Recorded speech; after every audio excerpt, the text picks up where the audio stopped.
Wrong target, wrong day, gentlemen.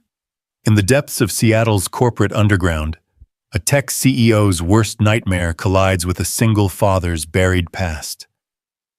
When three killers corner Evelyn Carter in a parking garage, they have no idea they've chosen the wrong witness. Michael Redfield isn't just any dad picking up groceries. He's a ghost from America's most classified military unit. Tonight their worlds will shatter and rebuild in ways neither could imagine. Welcome to a story where love meets lethal force, where protecting family means confronting demons, and where the most dangerous man in the room is the one holding his daughter's hand. Stay with me until the end and comment your city below so I can see how far this story travels across the globe. The fluorescent lights in the Emerald Tower parking garage flickered with the persistence of a dying heartbeat, casting skeletal shadows between the concrete pillars. At 11:47 p.m. on a Tuesday that had already lasted far too long, the underground level hummed with the kind of silence that made smart people turn around and leave. Evelyn Carter wasn't smart people tonight. She was desperate people. Her heels clicked against the oil-stained concrete as she hurried toward her silver Tesla, the sound echoing off the low ceiling like gunshots. The board meeting had run until nearly midnight, another 4 hours of Harrison Vaughn and his consortium of vultures circling her life's work, demanding she weaponize Guardian for military contracts. 4 hours of watching supposed allies reveal themselves as predators dressed in Armani suits. The parking garage smelled of exhaust fumes and something else, something metallic that made her stomach clench. She'd built rising-edge technologies from nothing, turned artificial intelligence from science fiction into reality. And now they wanted to pervert it into an instrument of war. Guardian was meant to protect, to save lives. The sound of her own breathing stopped her cold. She wasn't alone. 3 figures emerged from behind a massive concrete pillar, like smoke given form. They moved with the kind of coordinated precision that spoke of military training and worse intentions. The leader, a tall man with the kind of face that belonged in mugshots, smiled with all the warmth of a mortician. "Ms. Carter," he said, his voice carrying a slight accent she couldn't place. "You're a difficult woman to catch alone." Evelyn's hand found her phone, but the second man, built like a linebacker with dead eyes, shook his head slowly. "I wouldn't recommend that. We just want to talk." "About Guardian," the third man added. He was younger, nervous energy radiating from him like heat from a fever. "About your reluctance to see its full potential." The garage suddenly felt smaller, the walls pressing in like a tomb. Evelyn backed toward her car, calculating distances, escape routes, the probability of reaching the stairwell before they reached her. The mathematics of survival had never been her specialty. "Guardian isn't for sale," she said, surprised by the steadiness in her own voice. "Not to you, not to anyone who wants to turn it into a weapon." The leader's smile widened. "Oh, Ms. Carter, you misunderstand. We're not here to buy anything." That's when she saw the guns. The nervous one drew first a compact pistol that looked like it had seen serious use. The linebacker followed suit, his weapon larger, more intimidating. The leader simply stood there, hands clasped behind his back like a professor delivering a lecture on inevitability. "Harrison Vaughn sends his regards," he said, "and his regrets that you couldn't be more reasonable." Evelyn's back hit her car. Nowhere left to run. Her phone felt like dead weight in her hand. In all her contingency planning, all her preparation for corporate warfare, she'd never imagined it would come to this. Actual warfare. "Please," she whispered the word, tasting like surrender. "I have a daughter." The lie came instinctively, a desperate gambit for humanity, from men who might have children of their own. but their faces remained stone-carved from the kind of indifference that made the evening news. "So do we," the leader said softly. "And they need to eat." The nervous one raised his weapon. That's when the world exploded into violence. The sound came first, a shopping cart slamming into the nervous gunman with the force of a small car. The impact sent him sprawling, his weapon skittering across the concrete like a deadly hockey puck. Before the echo had faded, before the other two could even turn, a figure emerged from the shadows between the cars. He looked like every other suburban dad in America. Jeans, flannel shirt, work boots that had seen honest labor. Brown hair that needed cutting, 5 o'clock shadow, the kind of tired eyes that came from sleepless nights with a sick child.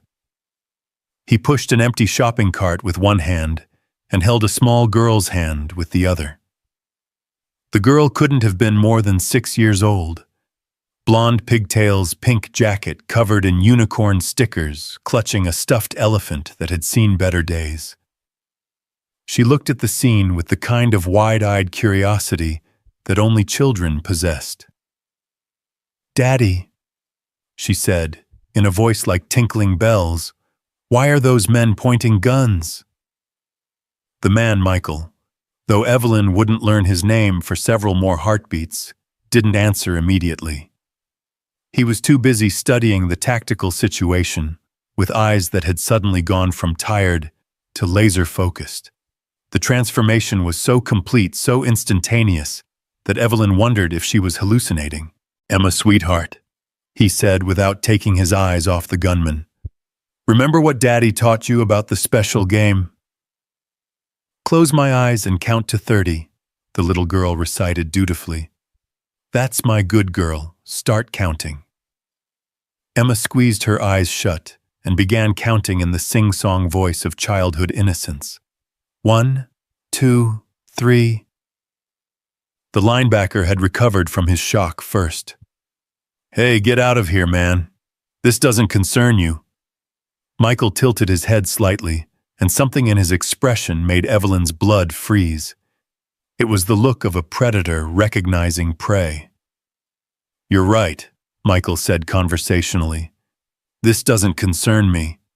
But you're scaring my daughter, and that—" He paused, his grip shifting almost imperceptibly on the shopping cart handle.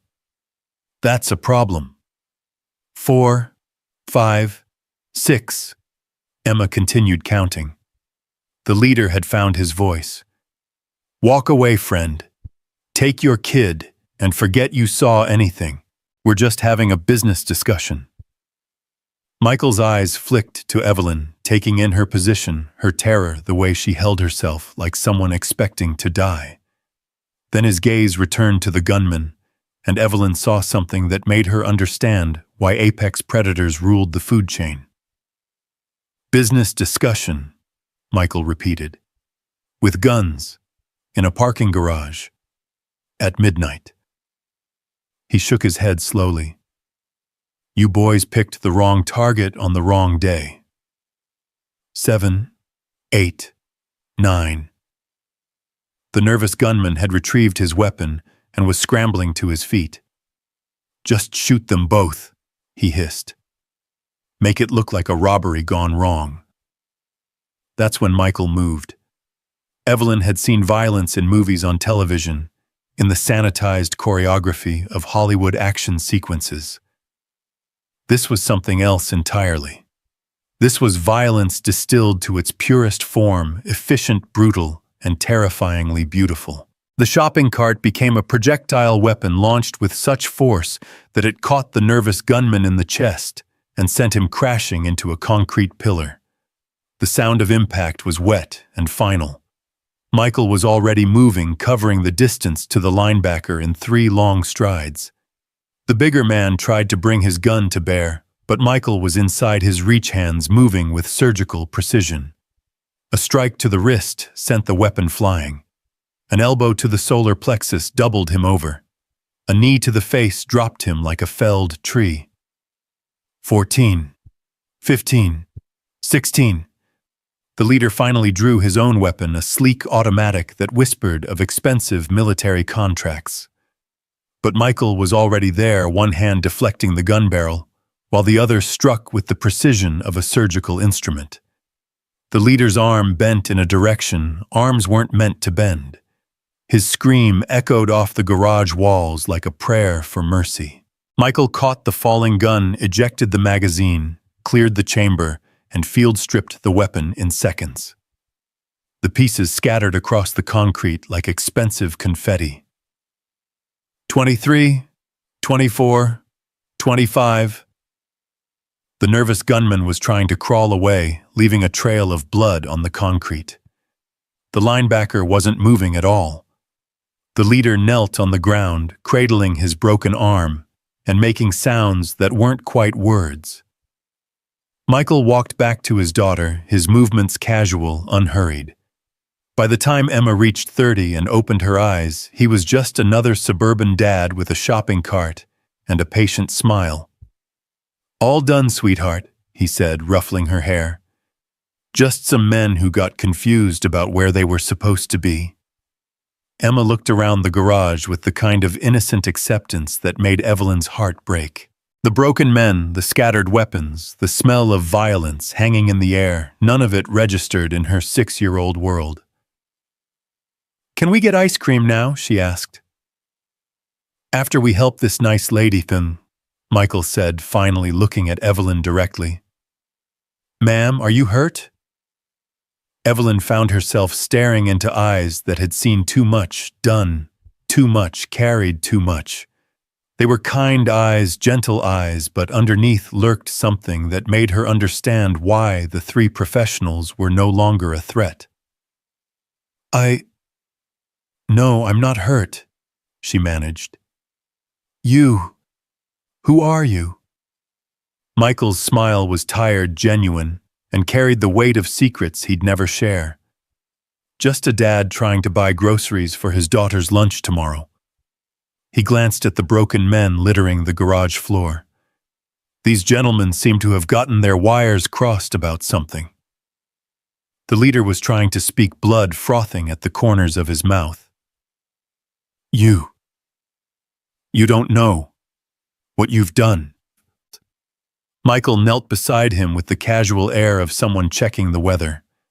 When he spoke, his voice carried the kind of quiet authority that moved mountains and stopped hearts. "I know exactly what I've done," he said. "The question is, do you know who you just tried to hurt in front of my daughter?" The leader's eyes widened with a recognition that went beyond simple fear. Whatever he saw in Michael's face made him stop trying to speak altogether. Michael stood and pulled out his phone.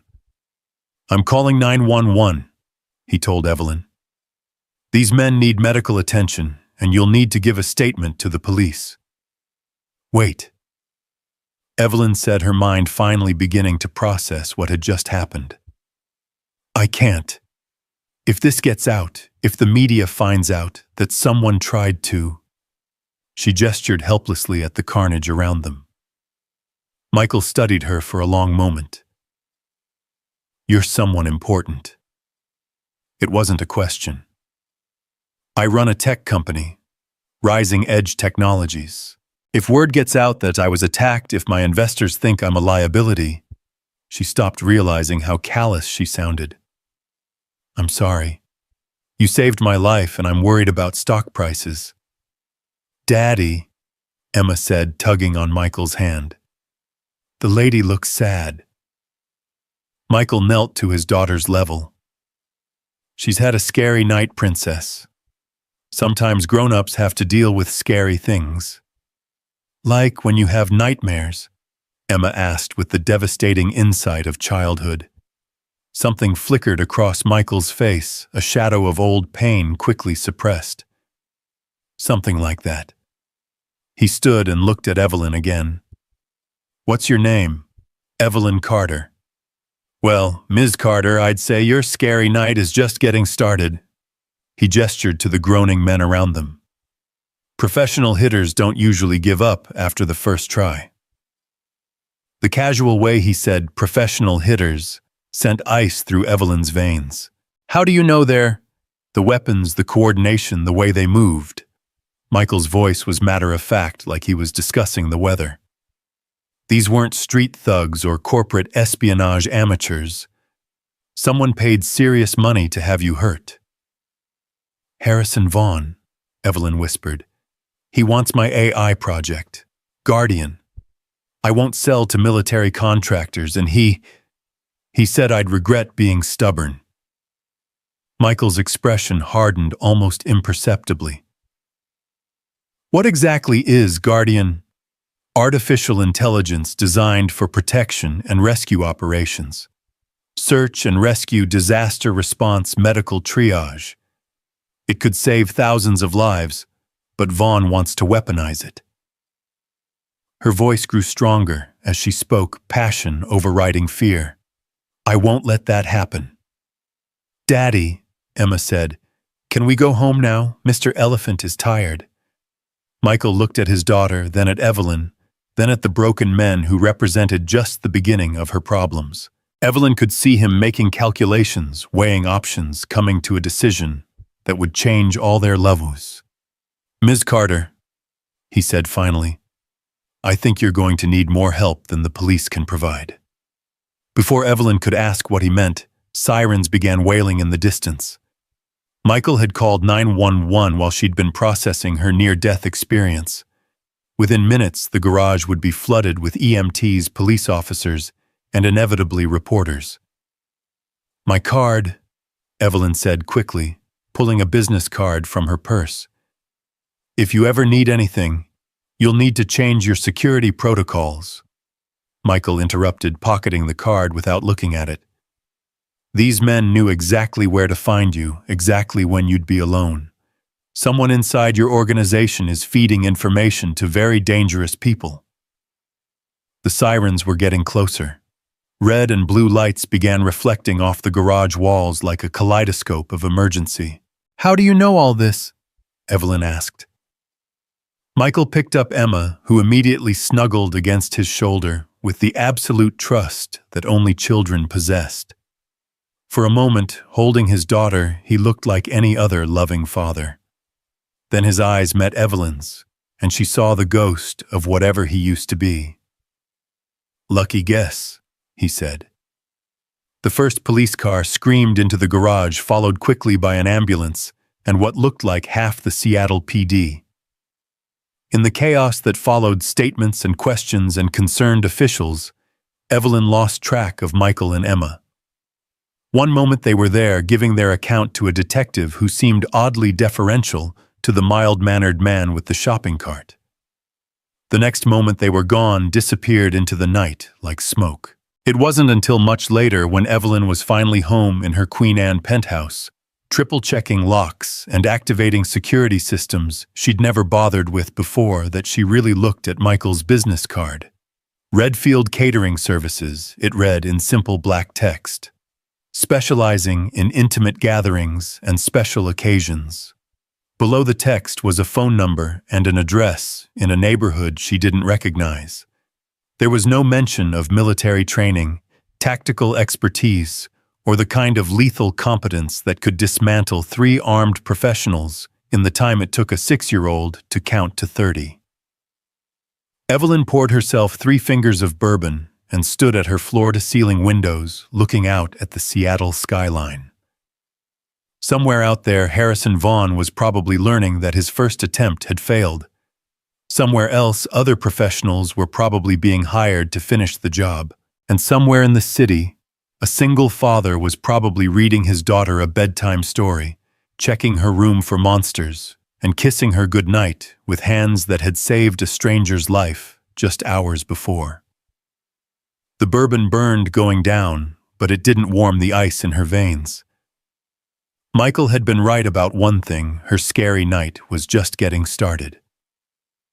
The men in the garage had been a message, a warning, a preview of what happened to people who stood between Harrison Vaughn and what he wanted. But they'd made one critical mistake. They'd threatened her in front of a man whose love for his daughter ran deeper than oceans, and whose capacity for violence ran deeper still. Evelyn Carter had spent her entire adult life building walls around her company, around her technology, around her heart. Tonight, those walls had crumbled in a parking garage, and she'd glimpsed something that terrified and intrigued her in equal measure. A protector. A ghost. A man who could kill without hesitation and love without reservation.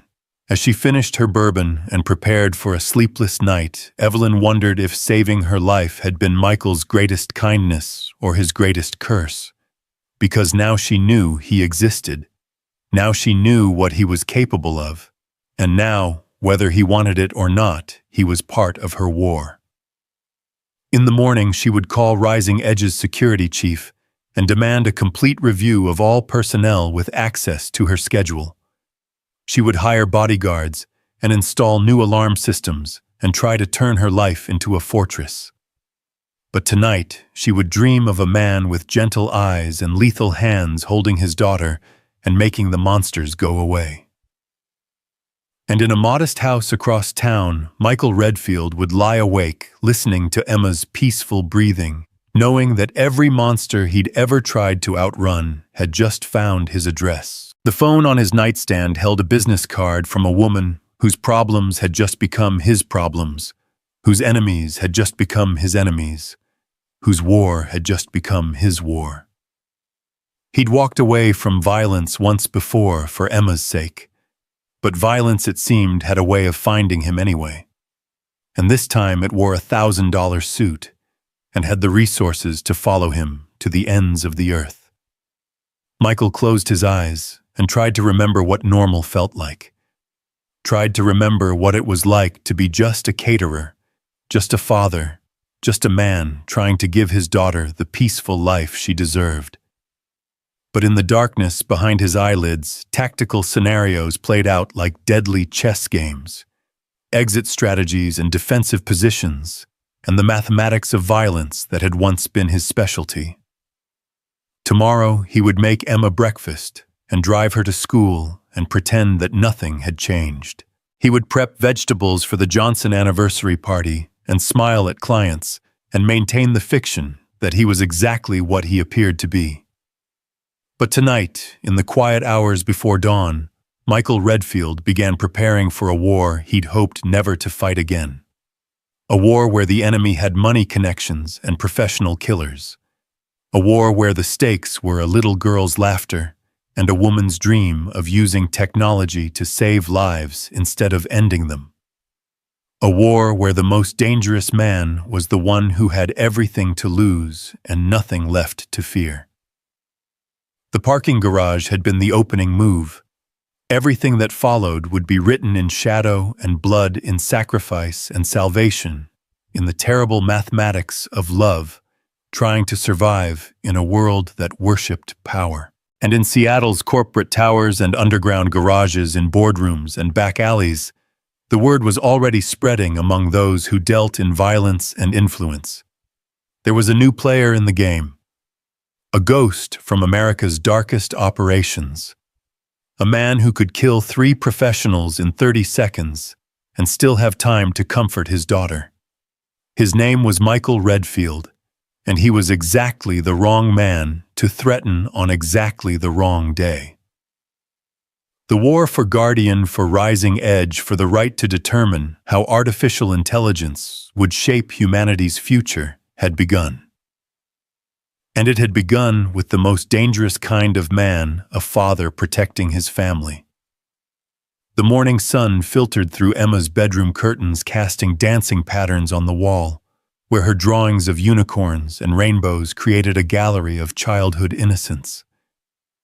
Michael stood in the doorway, watching his daughter sleep, and tried to convince himself that last night had been a nightmare. But the bruised knuckles on his right hand told a different story, and the business card on his nightstand whispered promises of complications he couldn't afford. Emma stirred her blonde hair, catching the light, as she opened eyes the color of summer sky. "Daddy, did the monsters stay away?" The question hit him like a physical blow. For 6 years, he'd been her shield against the monsters, real and imagined. For 6 years, he'd managed to keep his past buried deep enough that it couldn't touch her world of stuffed animals and fairy tales. Now, in the space of 30 seconds in a parking garage, that careful separation had begun to crumble. "The monsters always stay away when Daddy's here," he said, forcing a smile that felt like lifting weights. "How about pancakes for breakfast?" Emma's face lit up with the kind of pure joy that made his chest ache. "With chocolate chips. Is there any other kind?" As Emma bounced out of bed, chattering about her upcoming show-and-tell presentation. Michael moved through their morning routine with automatic precision. Breakfast, getting dressed, backpack, check, lunch money. The same rituals that had anchored their lives since Sarah's death, when a drunk driver had stolen his wife and left him to navigate single parenthood, with no compass except love and determination. But underneath the normalcy, his mind was running tactical assessments. 3 exits from their modest Greenwood house, sightlines from the street. The probability that professional hitters would escalate to targeting a 6-year-old girl to get to him. The mathematics of violence that he'd thought he'd left behind forever. "Daddy, you're making your thinking face," Emma said around a mouthful of pancake. "What's my thinking face look like? Like this." She scrunched her forehead and pursed her lips in an expression that was probably accurate and definitely adorable. "Mrs. Patterson says thinking too hard gives you wrinkles. Mrs. Patterson is very wise." He ruffled her hair, breathing in the scent of strawberry shampoo and innocence. "Finish up, princess. We don't want to be late for school." The drive to Greenwood Elementary took them through neighborhoods that Michael had memorized down to the last hiding spot and escape route. Paranoia. Sarah used to call it back when she'd thought his hyper-awareness was just a quirky personality trait, instead of the survival instinct of a man who'd spent too many years in places where inattention meant death. "Daddy," Emma said, as they pulled into the school drop-off lane, "that man is watching us." Michael's blood turned to ice water. "Which man, sweetheart?" "The one in the black car. He's been behind us since we left the house." In the rearview mirror, Michael spotted the sedan. Tinted windows, government plates, the kind of deliberately unremarkable vehicle that screamed federal surveillance. His hands tightened on the steering wheel as muscle memory kicked in, calculating angles and distances and the time it would take to reverse ram and escape. "Emma, listen to me very carefully," he said, keeping his voice steady. "Do you remember the special words Daddy taught you? Code 7 means run to Mrs. Martinez and don't look back," she recited. "That's my good girl. But we're not there yet. Just stay close to Daddy, okay?" He walked Emma to the school entrance, hyper-aware of every parent, every teacher, every potential threat in a radius that encompassed the entire block. The black sedan remained parked across the street, its occupants invisible behind dark glass. "Mr. Redfield," a voice made him turn. Mrs. Martinez, Emma's teacher, approached with the kind of concerned expression that made his stomach clench. "Could I speak with you for a moment?" Emma skipped off to join her classmates, blissfully unaware that her father was calculating the distance to the nearest exit and the probability that his past had finally caught up with his present. "Of course," Michael said. Mrs. Martinez glanced around nervously. "There was a man here yesterday asking questions about Emma. Said he was from some kind of child safety organization, wanted to know about her schedule, her routine." The world narrowed to a tunnel of focused rage. "What did you tell him?" "Nothing, of course. We have strict protocols about information sharing. But he seemed persistent, professional, the kind of man who doesn't give up easily." "What did he look like?" "Tall, well-dressed, had an identification badge that looked official, but something about him felt wrong." Mrs. Martinez lowered her voice. Mr. Redfield, is Emma in some kind of danger? The honest answer would terrify her. The necessary answer would protect Emma. I hope not. But could you keep an extra eye on her today, and if anyone else comes asking questions, anyone at all, call me immediately. He handed her a card with his number, the same number he'd been using for 6 years of PTA meetings and parent-teacher conferences. The number of a man who catered small events and helped with school fundraisers and had never killed anyone in his life. The lie was becoming harder to maintain. After dropping Emma off, Michael drove a deliberately circuitous route through Seattle's neighborhoods, watching the mirrors checking for tails falling back into patterns he'd sworn to abandon. The black sedan stayed with him for 3 miles before peeling off, replaced by a white van that followed him for another 2 miles before disappearing into traffic. They weren't trying to hide. They wanted him to know he was being watched. By the time he reached his catering kitchen, a rented space in an industrial district that offered good sightlines and multiple escape routes, Michael had counted at least 4 different surveillance teams. Professional, coordinated, and definitely federal. His phone buzzed with a text from an unknown number, Coffee EC Evelyn Carter, the woman whose life he'd saved and whose problems he'd inherited. Michael stared at the message for a long moment, thumb hovering over the delete button. Walking away was still an option. He could take Emma disappear into the underground networks he'd helped build years ago, start over somewhere new with new names and new lives. But Emma loved her school, her friends, her teacher. She'd already lost her mother to random violence. How much more loss could a 6-year-old heart endure? He typed back. Victola Coffee. Capitol Hill, 1 hour. The response came immediately, thank you. Michael spent the next hour preparing for a meeting that could either solve his problems or make them exponentially worse. He called his backup contact, a man who owed him favors and asked no questions, and arranged for enhanced surveillance around Emma's school. He checked his emergency funds, his alternate identities, his escape plans that he'd hoped never to use. Then he drove to Capitol Hill, where Evelyn Carter was waiting at a corner table with 2 cups of coffee and the kind of haunted expression that came from sleepless nights filled with too many questions. She looked different in daylight. Younger, more vulnerable, but also harder somehow, like steel that had been tempered by fire. Her business suit was immaculate, her makeup perfect, but Michael could see the exhaustion in her eyes and the way her hands trembled slightly around her coffee cup. You came, she said as he sat down.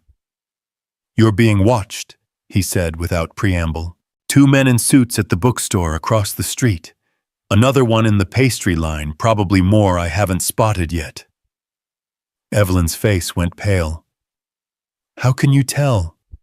Because I used to do the same job. The admission came easier than expected. And because you're important enough that someone sent 3 professionals to kill you last night. Used to do what job exactly? Michael studied her face, weighing how much truth she could handle, how much he could afford to reveal. I worked for a unit that didn't officially exist, doing things that never officially happened in places that were never officially visited. Special forces. Something like that. He took a sip of coffee, noting the exits, the civilians, the potential collateral damage if this conversation went wrong. The point is, you're in over your head, Ms. Carter. These people, whoever hired those men last night, they have resources you can't imagine. Harrison Vaughn, she said. It has to be him. He's been pressuring me to sell Guardian to military contractors for months. Last night was his way of making the pressure more explicit. Tell me about Guardian. For the next 20 minutes, Evelyn explained her life's work. An artificial intelligence system designed for humanitarian applications, search and rescue operations, medical triage, disaster, response coordination. Technology that could save thousands of lives in the right hands, or end just as many in the wrong ones. It's not just about the money, she said, passion overriding fear as she spoke. Guardian could revolutionize how we respond to crises. Earthquakes, terrorist attacks, mass casualty events. Imagine an AI that could coordinate resources in real time, predict where help is needed, most optimize evacuation routes. It could be the difference between saving hundreds of lives or losing them. Michael found himself genuinely impressed, despite the circumstances. But Vaughn wants to weaponize it. Autonomous drone swarms, predictive targeting systems, battlefield coordination, everything I designed it not to be. Her voice hardened. I won't let that happen.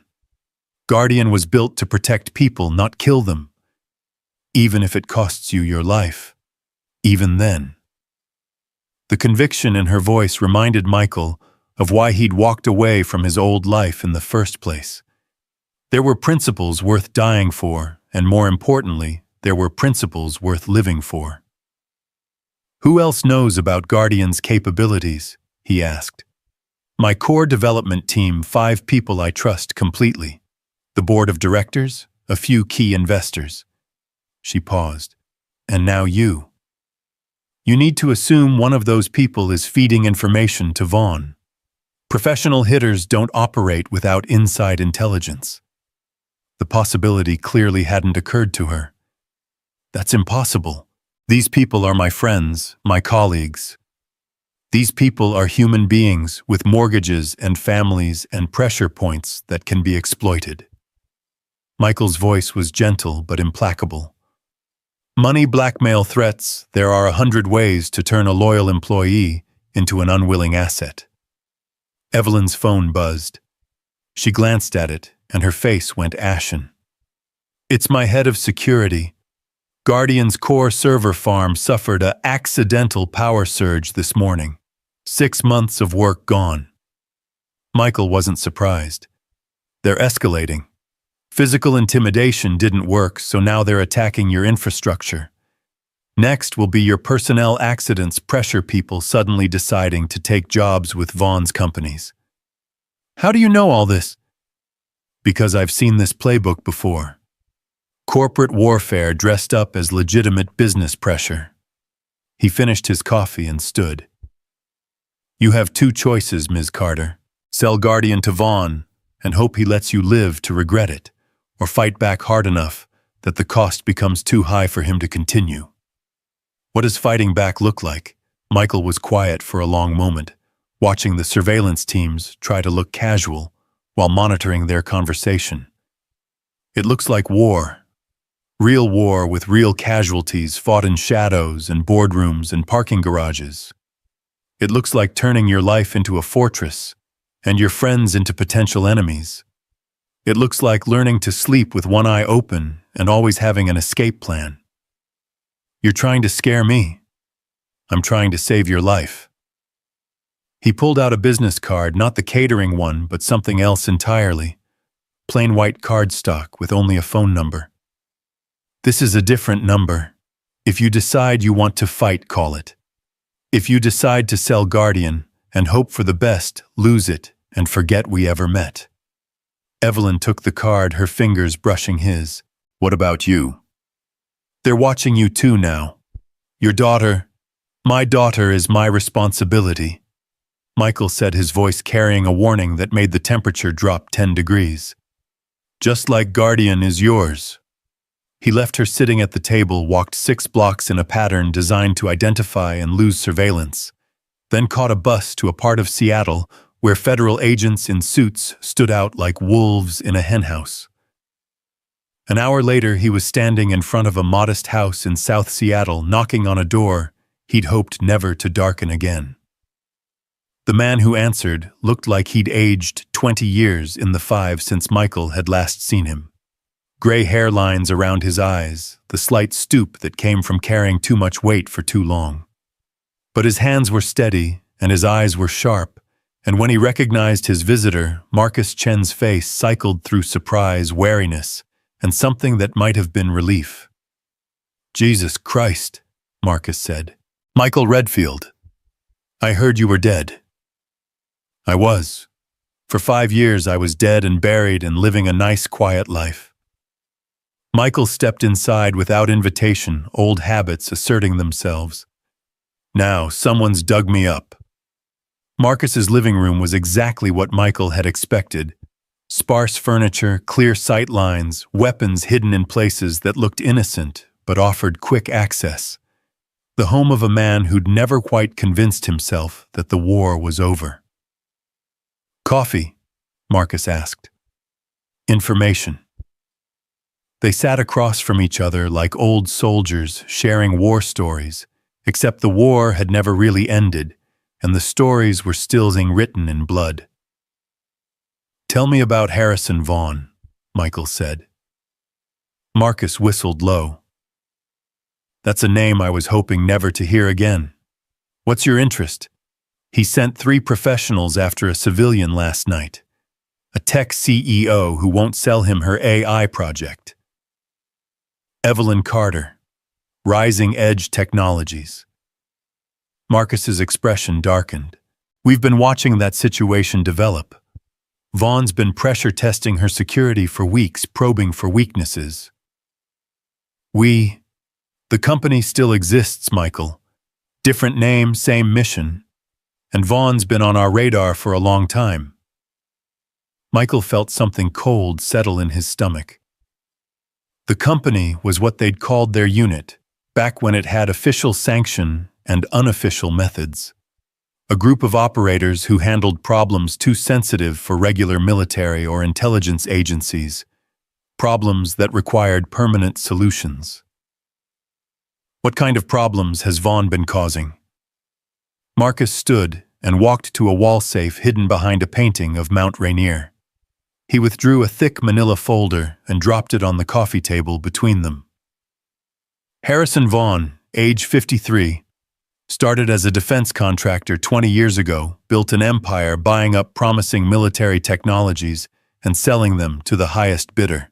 Countries, corporations, terrorist organizations, he's not particular about his customers. Michael opened the folder and found himself looking at surveillance photos, financial records, and incident reports that painted a picture of a man who treated human life as a business expense. 3 years ago, he tried to acquire a biotechnology firm working on battlefield medical applications. When they refused to sell, their research facility burned down. 7 people died, including 2 graduate students. Marcus's voice was flat professional. 2 years ago, a robotics company developing autonomous rescue systems. Same story, refusal to sell, mysterious industrial accident, 5 casualties. And last year, a small AI startup in Austin. Developers working on predictive analytics for disaster response. They turned down Vaughn's buyout offer. Marcus paused. 3 weeks later, the founder's car went off a bridge. His wife and kids were in the car. Michael closed the folder, his hands steady despite the rage building in his chest. Where's the company in all this? Gathering evidence, building a case, waiting for authorization to act. How long have you been waiting? 2 years. And how many more people die while you wait for authorization? Marcus's expression hardened. You know how this works, Michael. We can't just execute American citizens because we don't like their business practices. There are laws, protocols. There are also body bags. Michael stood pacing to the window that offered a view of the street and potential approaches. How many files like this do you have? How many Harrison Vaughns are operating while you gather evidence and wait for permission to stop them? More than I like to count. Fewer than there used to be. The admission hung between them like a guilty secret. Michael turned back to his old teammate, seeing not the idealistic operative he'd once known, but a man worn down by bureaucracy and compromise. I need current intelligence on Vaughn's operation. Personnel, safe houses, financial assets. Everything you have. Michael, you can't seriously be thinking, a 6-year-old girl is being watched by federal agents because her father saved the wrong woman's life. Michael's voice was quiet, controlled, and absolutely lethal. I need to know what I'm up against. Marcus was quiet for a long moment, studying his old friend's face. You always were the one who couldn't walk away from a fight. I did walk away. For 5 years, I was Michael Redfield, caterer and single father. I baked cookies for school fundraisers and coached Little League, and pretended that the world was a safe place where good people could live quiet lives. He gestured toward the folder. Turns out, the world doesn't give a damn what I pretend. If you do this, if you go after Vaughn, there's no coming back. The company won't protect you. Hell, they might come after you themselves. They're welcome to try. The confidence in Michael's voice made Marcus remember why their unit had been so effective and why it had been disbanded.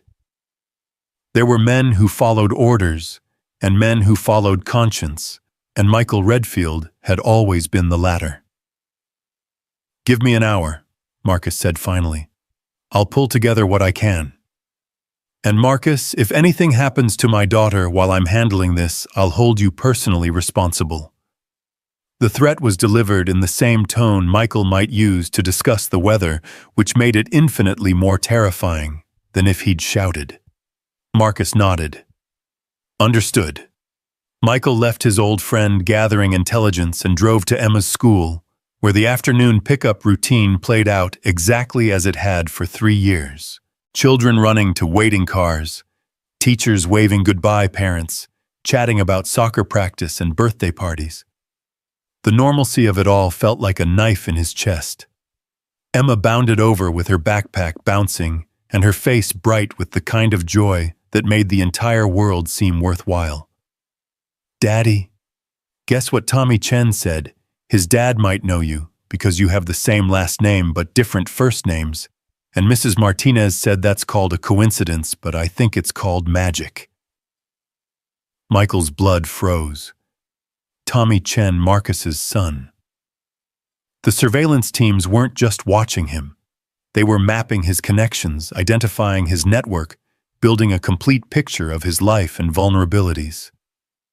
That is kind of magical, he said, lifting Emma into a hug that felt like armor against the world. Ready to go home. Can we stop for ice cream? Not today, Princess. We need to have a talk when we get home. Emma's face fell slightly, but she nodded with the kind of trust that made Michael's chest ache. As they drove home through streets that had become a battlefield, he began the most difficult conversation of his life. Emma, do you remember when Mommy went to heaven? Because the bad man was drinking and driving, and angels needed her more than we did, Emma recited with the matter-of-fact acceptance of a child who'd grown up with loss. That's right.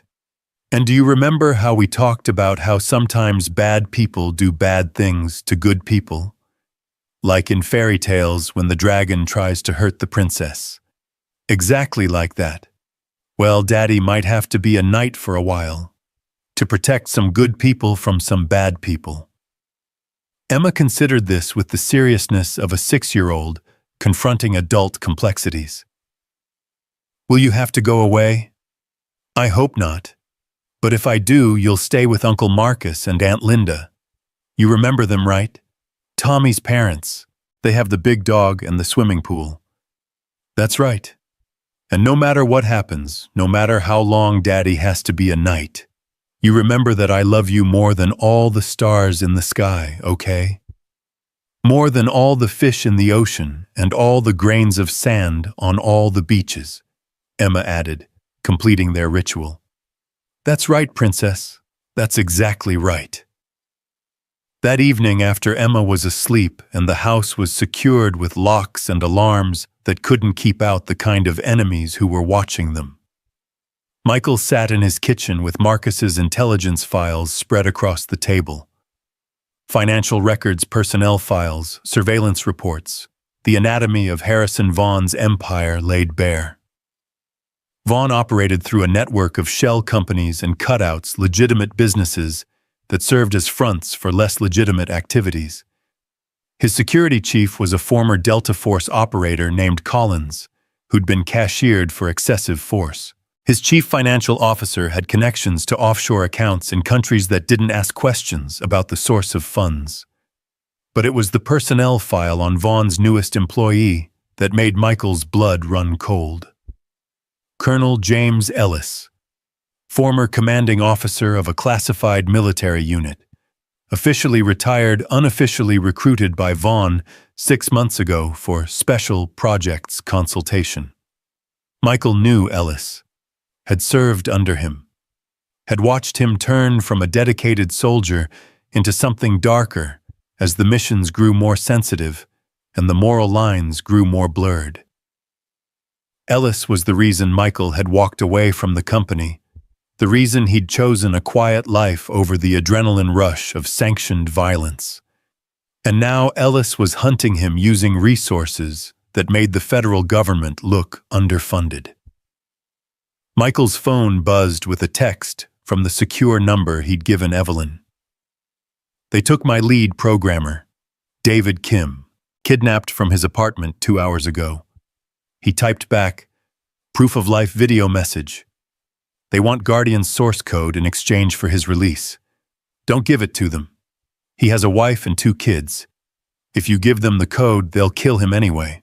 And you. And anyone else who knows how Guardian works."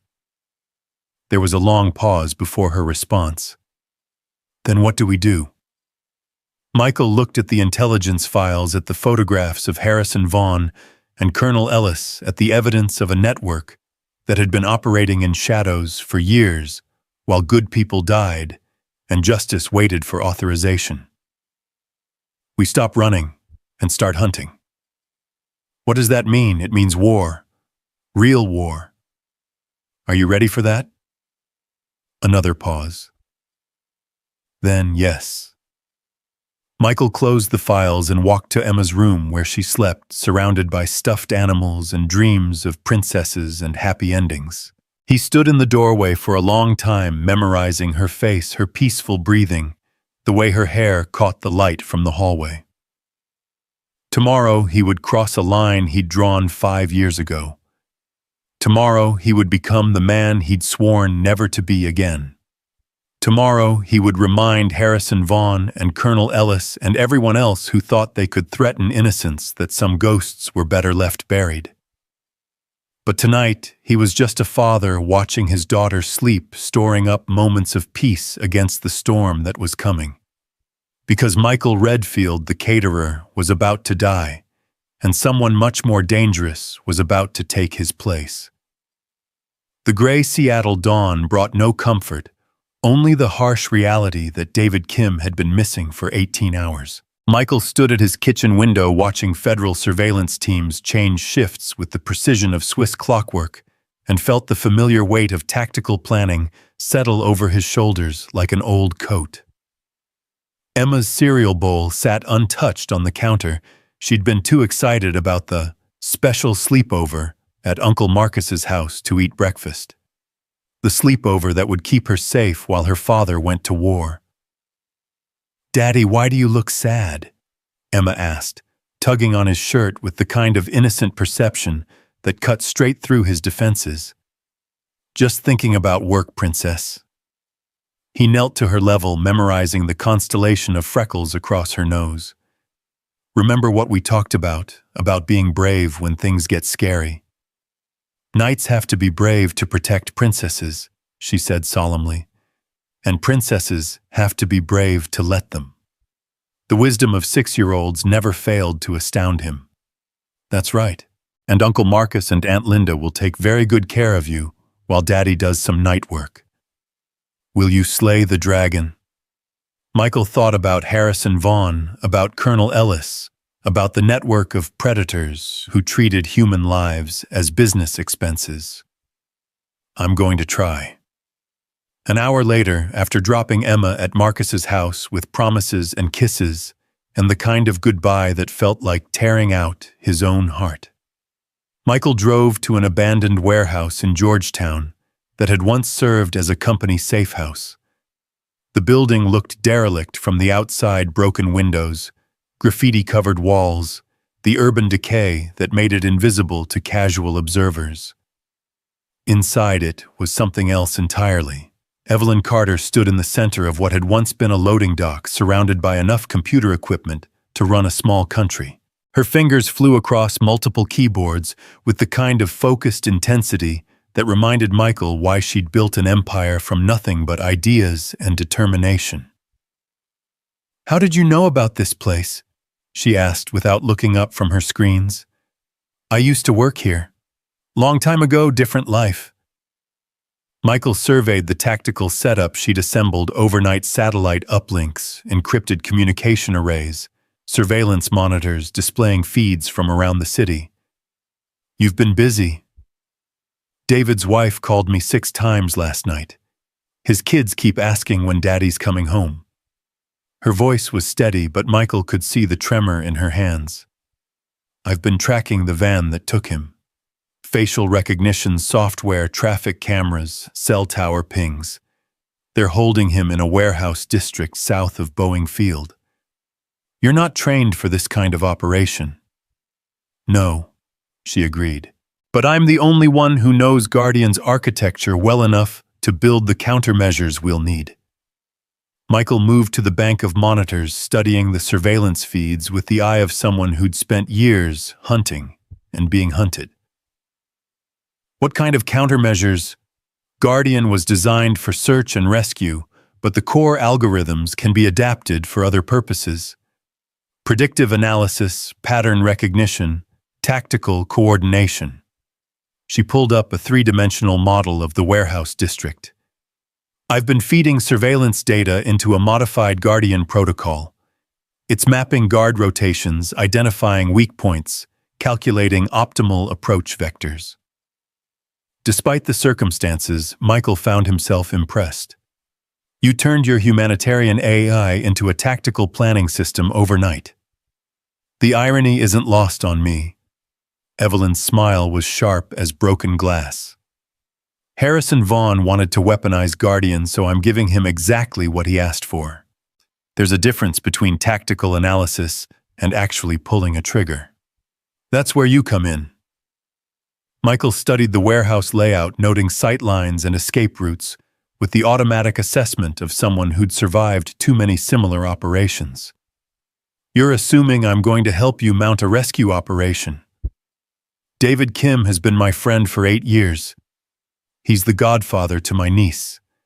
He stayed late last night because I asked him to review Guardian's security protocols." Evelyn's voice carried the weight of personal responsibility.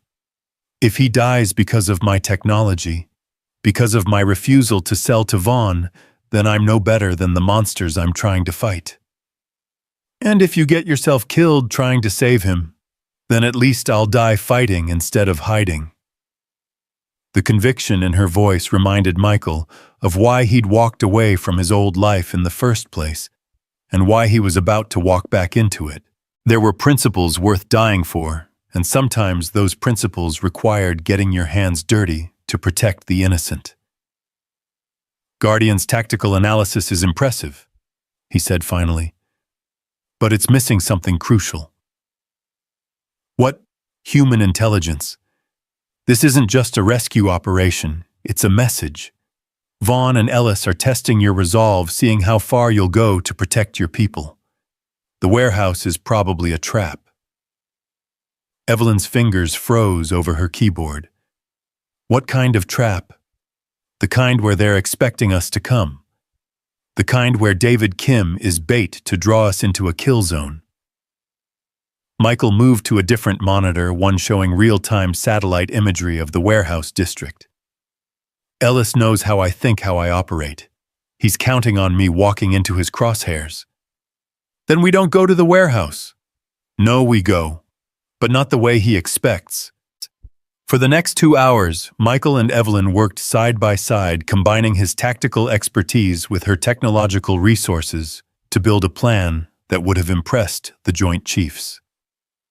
Guardian's algorithms processed thousands of variables: weather patterns, traffic flow, emergency service response times, while Michael overlaid operational experience and human intuition. The guards rotate every 4 hours, Evelyn said, highlighting patrol routes on the tactical display. Guardians calculated a 17-minute window between 3:00 and 3:17 a.m., where there's minimal coverage on the eastern approach. Too obvious, Michael replied. Ellis will have that window covered. We go in during the shift change at midnight, when everyone's focused on handover protocols instead of perimeter security. The loading dock is our best entry point.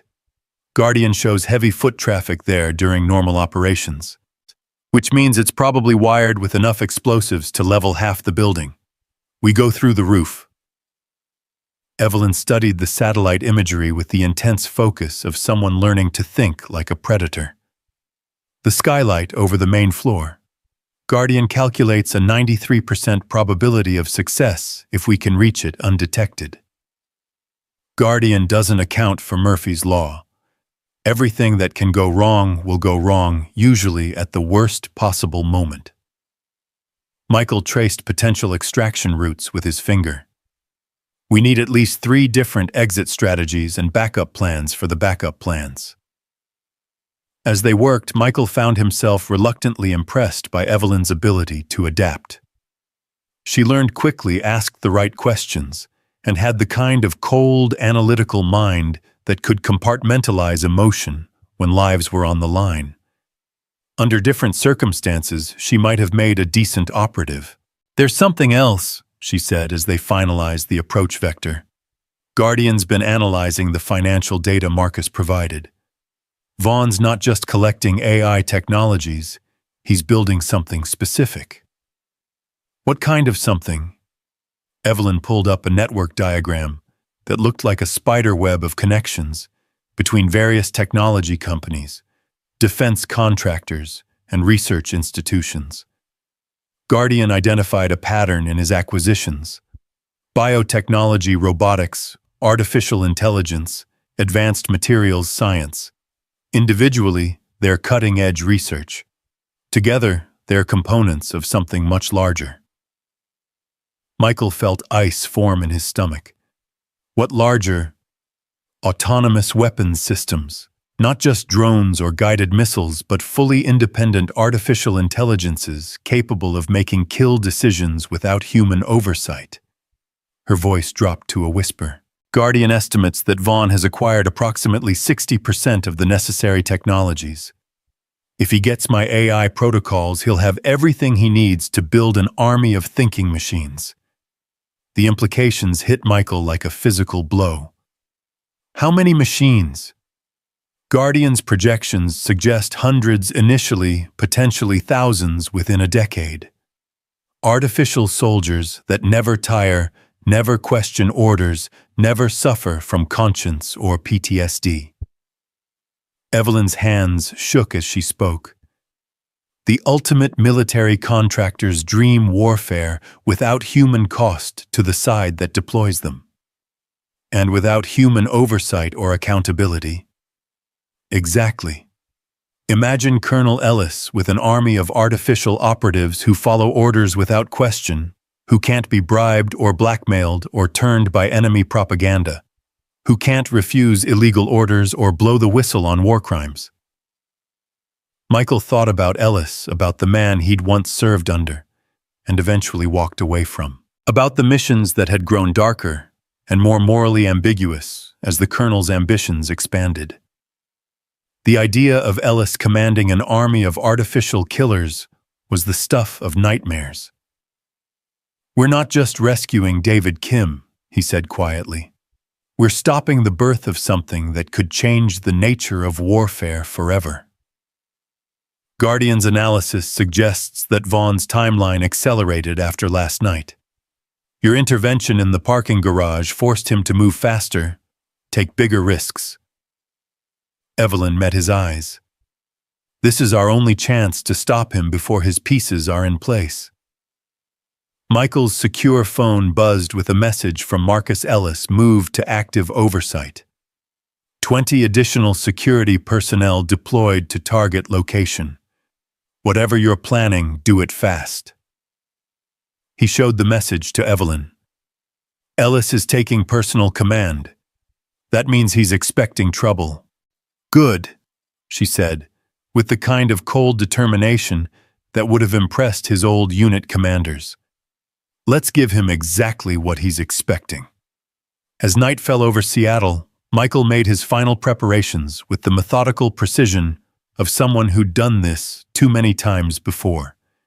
He checked and double-checked his equipment tactical gear, acquired through channels that didn't officially exist, weapons that had never been registered, communications equipment that couldn't be traced.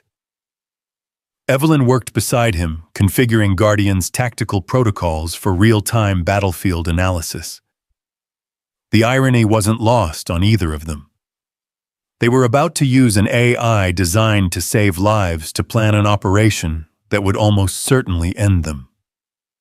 Second thoughts, Michael asked as they conducted final equipment checks.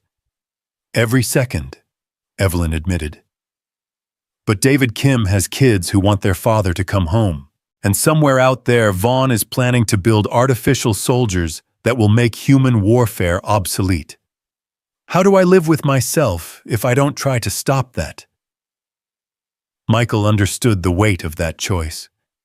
He'd made it himself years ago, walking away from family barbecues and school plays to chase ghosts through foreign cities and dark alleys. The calculus of sacrifice in service of something larger than yourself. Ellis will try to capture us alive, he said, as they loaded into a stolen panel van that Evelyn had acquired through means she'd declined to explain. He wants Guardian's protocols more than he wants us dead. That gives us an advantage. What kind of advantage? Predictability. If I know he wants something specific, I can use that against him. They drove through Seattle's industrial district in silence past neighborhoods where honest people slept peacefully, while predators and protectors played deadly games in the shadows. Michael found himself thinking about Emma safe in Marcus's house, dreaming of unicorns and fairy tales, while her father prepared to become something much darker than any monster in her storybooks. The warehouse district south of Boeing Field sprawled across several square miles of industrial decay, abandoned buildings, rusted machinery, the kind of urban wasteland where screams went unheard and bodies disappeared without investigation. Perfect territory for the kind of operation that left no witnesses. Michael parked 3 blocks from the target building and conducted final surveillance through night vision scopes. Guardian's count is accurate. 22 guards rotating in standard military patterns. Ellis isn't taking any chances. Can we still get in? Getting in isn't the problem. Getting out alive with David Kim, that's where things get complicated. They moved through the shadows between buildings using Guardian's real-time analysis to avoid patrol routes and security cameras. Evelyn moved with surprising grace for someone who'd never conducted a field operation, staying low, avoiding skylining, following Michael's hand signals with the kind of quick intelligence that kept people alive in hostile territory. The target warehouse loomed against the night sky like a monument to urban decay. 3 stories of concrete and steel minimal windows, multiple access points that all looked suspiciously like carefully designed kill zones. Guardians picking up heat signatures, Evelyn whispered through their encrypted communication link. 12 on the main floor, 8 on the second level, 2 on the roof. And David, thermal imaging suggests he's being held in a room on the second floor eastern quadrant. Guardian calculates an 87% probability that it's him based on movement patterns and biosignatures. Calculations and probabilities, Michael muttered. Let's see how Guardian handles reality. They reached the building's perimeter without incident, which made Michael's tactical instincts scream warnings. Ellis was too good an operator to leave obvious gaps in his security net. Either they were walking into a trap or something bigger was happening that required Ellis's attention elsewhere. The roof access was exactly where Guardian had predicted an external fire escape that offered concealment and multiple exit routes. But as they climbed, Michael noticed details that the AI had missed. Fresh paint on the handrails indicating recent maintenance. Security cameras positioned to cover the obvious approach routes, but leaving blind spots that seemed almost deliberately placed. "Ellis wants us to come this way," he whispered into his throat mic. Guardian's analysis didn't indicate. Guardian doesn't know Ellis like I do. He's herding us toward something. They reached the roof to find it exactly as the thermal imaging had suggested, two guards conducting lazy patrols, confident in their electronic surveillance and backup support. What Guardian couldn't detect was the subtle wrongness in their positioning, the way they moved like actors following a script, instead of soldiers conducting real security. Michael signaled for Evelyn to wait while he neutralized the guards. It was quick, quiet, and efficient, two men unconscious before they realized they were under attack. But as he zip-tied their hands and checked their equipment, he found confirmation of his suspicions. "They're carrying live ammunition," he reported. "If this was a trap designed to capture us, they'd be using non-lethal rounds." "What does that mean?" "It means Ellis has changed the plan. He's not trying to take us alive anymore." They found the skylight Guardian had identified as their primary entry point, a large glass panel offering access to the warehouse's main floor. But the thermal imaging had missed the pressure sensors around the frame, the motion detectors positioned to cover the drop zone, the kill funnel, that would turn anyone rappelling through the skylight into target practice. "We need a new plan," Evelyn said, studying the tactical situation through Guardian's updated analysis. "No, we need to embrace the old plan. Ellis expects us to adapt when we see the trap. He's counting on us being too smart for our own good." Michael began rigging rappelling gear around the skylight's frame. Sometimes the best way through a trap is straight ahead. That makes no tactical sense. It makes perfect psychological sense. Ellis knows how I think, but he also knows I know how he thinks. He's built this trap expecting me to recognize it and find another way in. What he won't expect is me walking straight into it. Evelyn's voice carried the strain of someone fighting every rational instinct. "That's insane." Insanity is often indistinguishable from genius in the field. Michael finished his preparations and checked his weapons one final time. "Guardian's job is to get David Kim out alive. My job is to make sure Ellis never gets the chance to build his artificial army." "What about getting you out alive?" Michael was quiet for a moment, thinking about Emma sleeping safely in Marcus's house, about the promise he'd made to always come home. "That's a secondary objective." They descended through the skylight into hell itself. The warehouse floor exploded into motion the moment their feet touched concrete. Gunfire erupted from concealed positions, muzzle flashes strobing in the darkness like deadly fireworks. Michael had been right about one thing. Ellis had expected them to avoid the obvious traps, or the real trap was designed to funnel them toward the secondary access points where the killing fields were even more complete. But Michael's straight-ahead approach had put them in the center of a storm they could navigate rather than at the mercy of carefully prepared murder zones. "Guardian, where's David?" Evelyn shouted over the gunfire, her laptop somehow still functioning despite the chaos around them. "Second floor, eastern quadrant, approximately 40 meters from your current position." Guardian's synthesized voice replied with the calm detachment of artificial intelligence. "Calculating optimal movement vector." Michael laid down, suppressing fire, while Evelyn worked her technological magic. "Guardians found a route," she reported. "Maintenance stairwell, northwest corner. Minimal hostile presence, multiple exit options." They moved like ghosts through the firefight, using Guardian's real-time tactical analysis to avoid enemy positions, while Michael's combat experience guided them through the spaces between bullets and death.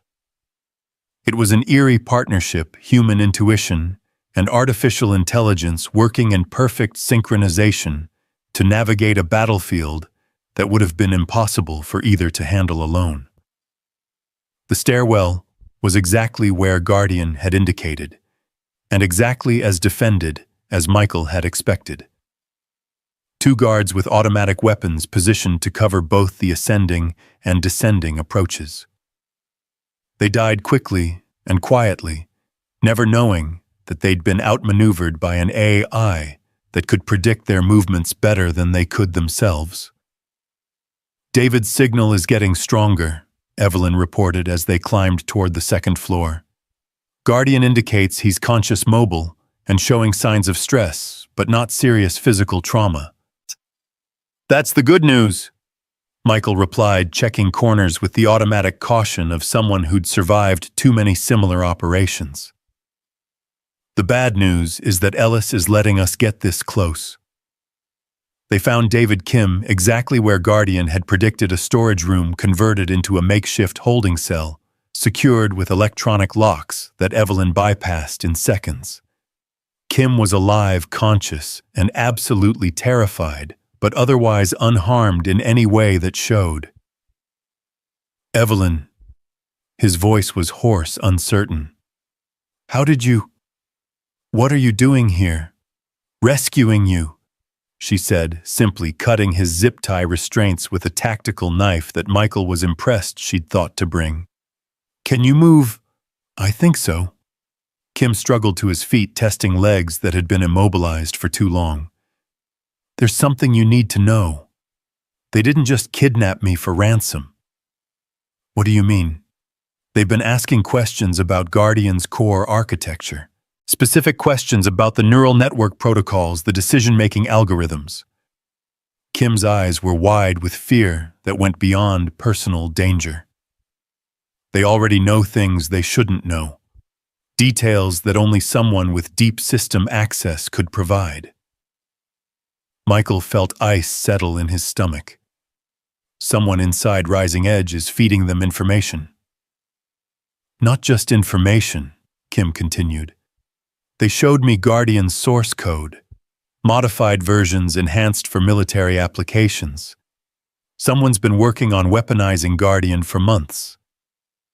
Evelyn's face went pale in the green glow of Michael's night vision equipment. "That's impossible. Guardian's protocols have safeguards against military applications." "Not these versions. Someone removed all the humanitarian constraints, enhanced the targeting algorithms, added autonomous weapons integration." Kim's voice shook. "They've already built a prototype."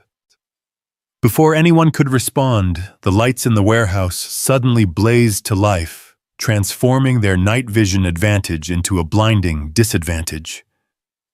Michael's tactical instincts screamed warnings as he realized they'd walked into something much larger than a simple rescue operation. "Good evening, Michael." The voice echoed through the warehouse's public address system with the kind of cultured authority that belonged to someone accustomed to being obeyed. "It's been far too long." Colonel James Ellis stepped into view on the warehouse floor below, surrounded by enough firepower to stop a small army. He looked exactly as Michael remembered: silver hair, crisp military bearing, the kind of cold intelligence that made him dangerous even without weapons. "You always were too clever for your own good," Ellis continued. "I counted on you recognizing the obvious trap and finding a more creative entry point. Instead, you did something I thought you'd learned better than to attempt." "What's that?" Michael called back, calculating angles and distances while keeping David and Evelyn behind cover. "You trusted your instincts over your intellect. Very disappointing after all the training I provided." Michael could see the tactical situation deteriorating rapidly. Ellis had positioned his forces to cover every possible escape route, turned the warehouse into a perfect killing ground, and somehow anticipated every move they'd made despite Guardian's sophisticated analysis. "You're using David Kim as bait," Evelyn shouted. "What do you really want?" What I've always wanted, Ms. Carter. The technology to ensure that American interests are protected by forces that can't be corrupted, can't be turned, can't develop inconvenient consciences. Ellis's voice carried the fervor of true belief. Guardian represents the final piece of that puzzle. Guardian will never be used to kill people. Guardian already is being used to kill people, Ellis replied with casual cruelty. Your mole has been feeding us data for 6 months. We've built 3 prototype versions, field-tested them in operations you'll never read about in the newspapers. The only thing we lack is the complete neural architecture that exists only in your head. The betrayal hit Evelyn like a physical blow. Who? Someone close enough to have complete system access. Someone trusted enough to work alone with Guardian's core protocols. Someone whose gambling debts made them vulnerable to pressure and whose family made them vulnerable to threats.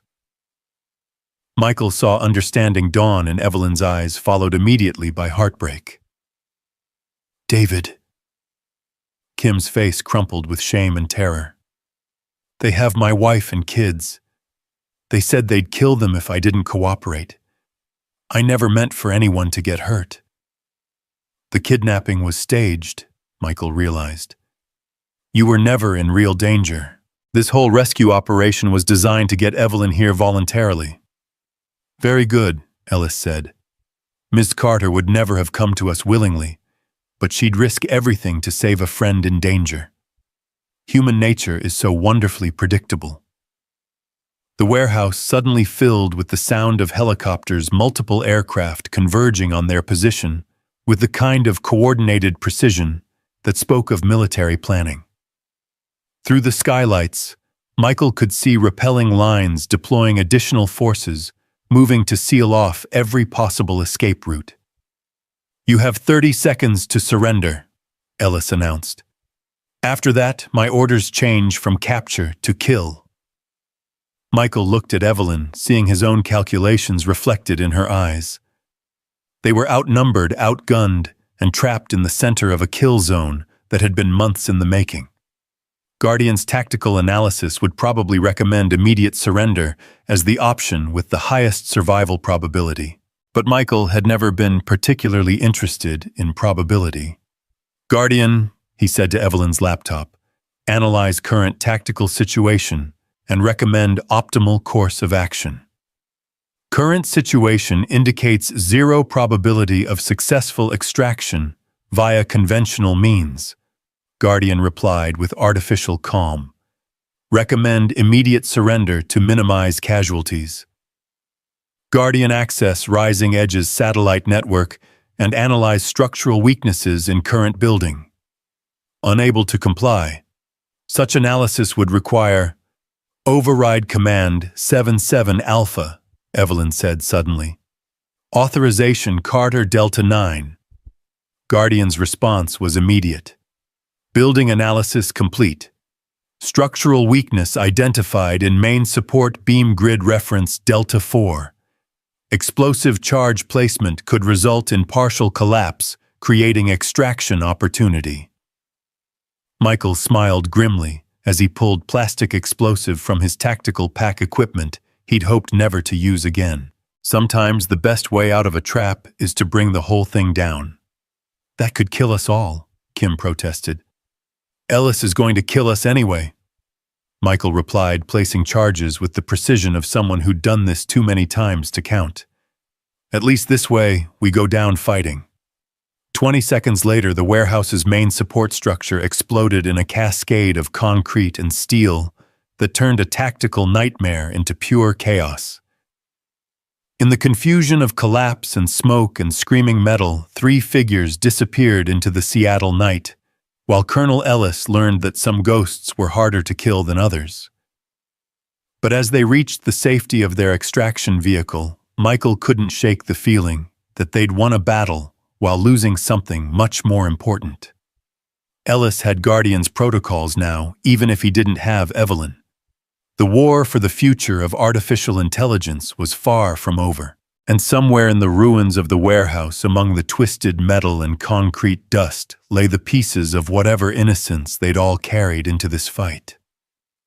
The safe house in Ballard smelled of dust and desperation, its boarded windows filtering the morning light into prison bar shadows across the concrete floor. David Kim sat hunched in a corner, his face a map of guilt and terror that made Michael's tactical instincts scream warnings about compromised assets and security breaches. Evelyn paced between computer terminals like a caged predator, her fingers flying across keyboards as she tried to salvage something from the wreckage of everything she'd built. Guardian's core architecture is completely compromised, she said, without looking up from her screens. Ellis has enough data to reverse engineer the neural networks, the decision trees, the ethical constraint protocols, everything. Michael stood at the window watching the street through gaps in the boards, counting surveillance teams and calculating response times. How long before he has a working prototype? If he's got my development team's 6 months of work, maybe 72 hours to integrate everything into a weapons platform. Her voice carried the weight of watching her life's work perverted into something monstrous. Less if he's willing to skip safety testing. He'll skip it, David said quietly. They showed me schematics, autonomous hunter-killer units designed for urban warfare. No human oversight, no fail-safes, no mercy protocols. His hands shook as he spoke. They're calling it Project Cerberus. The mythological reference wasn't lost on Michael. Cerberus, the three-headed dog that guarded the gates of hell, preventing the dead from leaving and the living from entering. An appropriate name for weapons designed to patrol the borderlands between civilization and chaos. "Where's your family now?" Michael asked, his voice carrying the kind of gentle authority that made broken people want to confess. "Safe house in Vancouver. At least that's what they told me." David's face crumpled. "I don't even know if they're still alive. I betrayed everything for people who might already be dead." Evelyn stopped typing, her shoulders sagging with the weight of decisions that had cascaded into catastrophe. "David, we've been friends for 8 years. Why didn't you come to me? We could have figured something out. With what Rising Edge's security budget against Ellis's resources?" David laughed bitterly. "They knew where my kids went to school, what route my wife took to work, what coffee shop she visited every Tuesday morning. They had photographs of Emma at her dance recital, videos of Tommy playing Little League. They didn't just threaten to kill my family, they demonstrated that they could do it any time they wanted." The mention of Emma made Michael's blood turn to ice water. "What did you tell them about me?"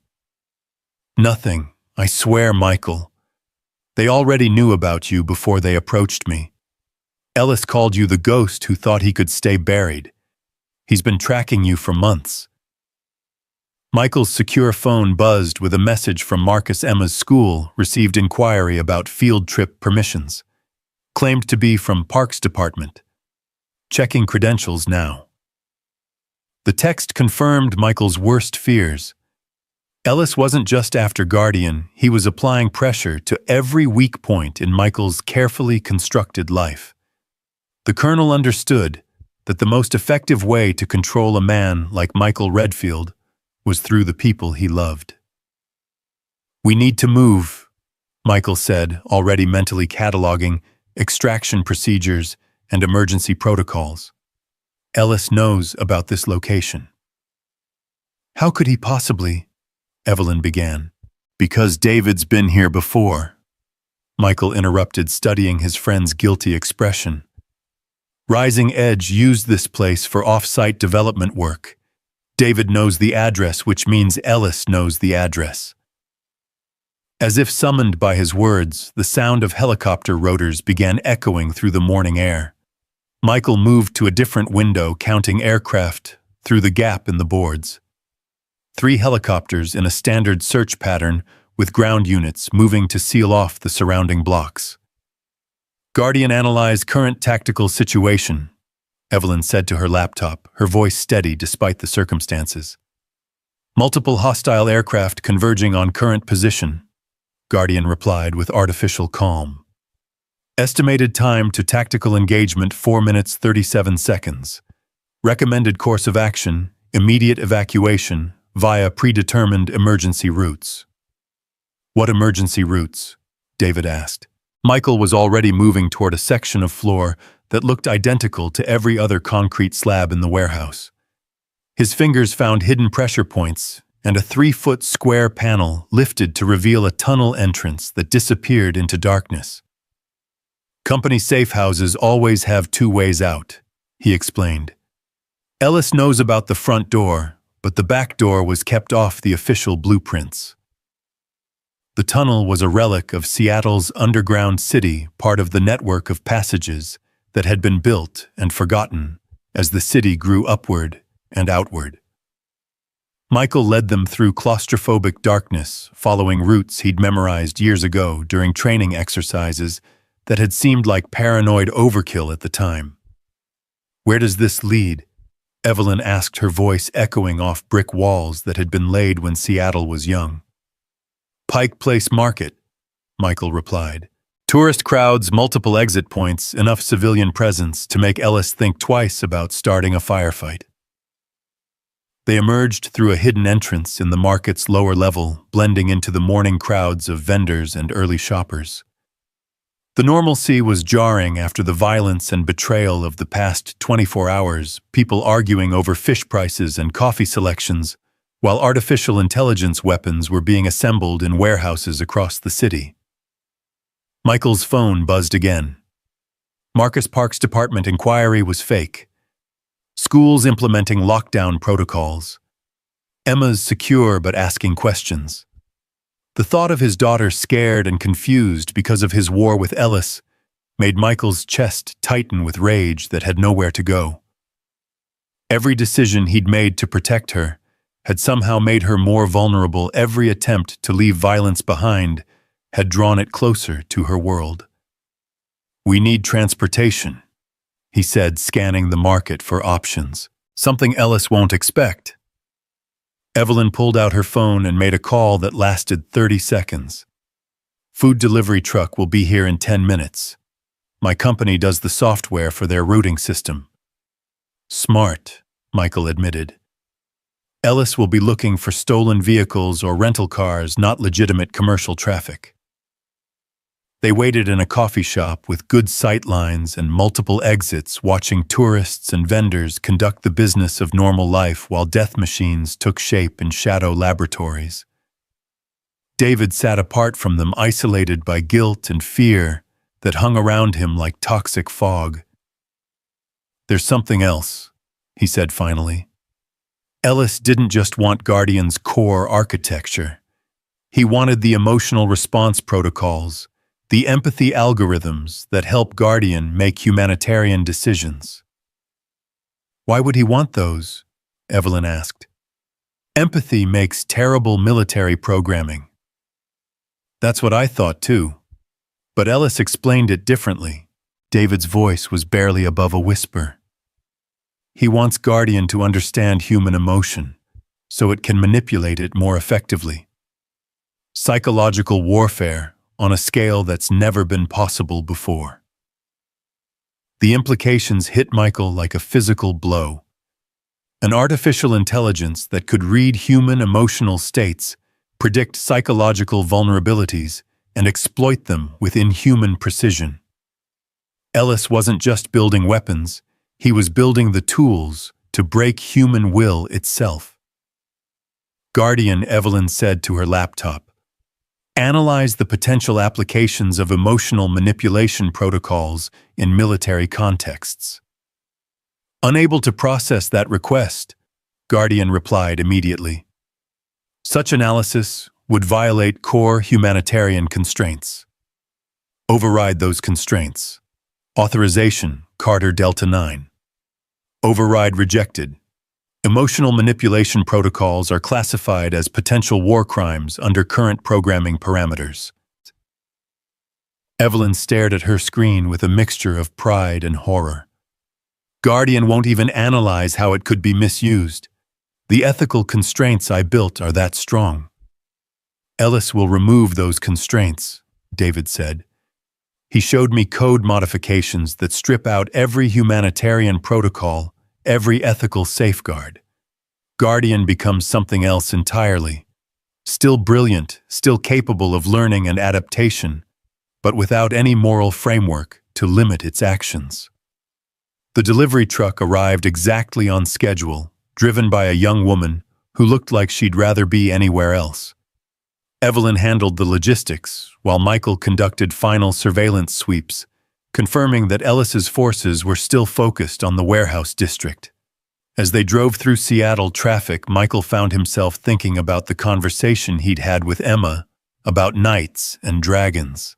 In fairy tales, the distinction was clear. Knights were good, dragons were evil, and the princess was always worth saving. Reality was more complicated. Sometimes the knight became the dragon, and sometimes saving the princess meant damning everyone else. "Where are we going?" David asked from the back of the truck. "Rising Edge headquarters," Evelyn replied. "If Ellis has Guardian's architecture, then I need to access the master servers to implement containment protocols." "That's suicide," Michael said. "Ellis will have the building under surveillance. The building has security systems that even Ellis can't penetrate easily. And I need access to Guardian's core servers to implement a kill switch that will prevent him from activating any weapons based on my code." Michael understood the logic, but logic didn't account for the tactical reality of walking into a building that Ellis had probably been studying for months. What kind of kill switch? A virus that will recognize Guardian's neural architecture and corrupt any unauthorized copies. It won't stop Ellis from building weapons, but it will stop him from building smart weapons. "How long do you need?" 30 minutes to implement the virus, another 30 to propagate it through all known Guardian installations.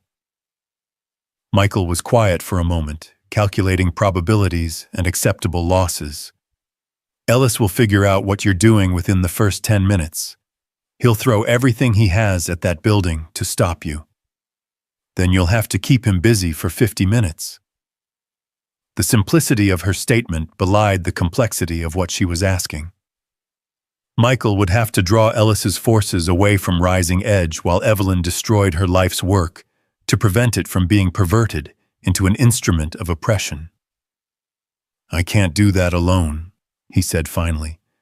"You won't be alone." Evelyn's voice carried a determination that reminded Michael why he'd been drawn into this fight in the first place. "Guardian can coordinate defensive systems throughout the city. Traffic lights, security cameras, emergency services, anything connected to Seattle's municipal network can be turned into a tactical asset. You're talking about turning the entire city into a battlefield. Ellis already did that when he decided to build artificial soldiers. I'm just leveling the playing field." They reached Rising Edge headquarters as the afternoon sun cast long shadows across Seattle's tech corridor. The building rose 40 stories into the sky, a monument to innovation and human ingenuity that was about to become ground zero for a war between competing visions of the future. Michael studied the approaches through tactical eyes, noting sight lines and defensive positions, while Evelyn ran final checks on her equipment. David sat in silence, the weight of his choices evident in every line of his body. "There's one more thing," Evelyn said as they prepared to separate. "Guardian's been analyzing Ellis's psychological profile based on your interactions and David's intelligence. It thinks Ellis has a weakness we can exploit." "What kind of weakness?" "Pride. Guardian calculates a 93% probability that Ellis will want to confront you personally rather than simply having you killed by subordinates. He sees you as unfinished business." Michael wasn't surprised. Ellis had always been the kind of commander who took professional disagreements personally, who saw subordinates' moral objections as personal betrayals. The fact that Michael had walked away from their unit, had chosen conscience over orders, would be a wound that had never healed. "So we use that," Michael said. "I draw him into personal combat while you work." Guardian's analysis suggests that Ellis won't come alone. He'll bring overwhelming force to ensure victory.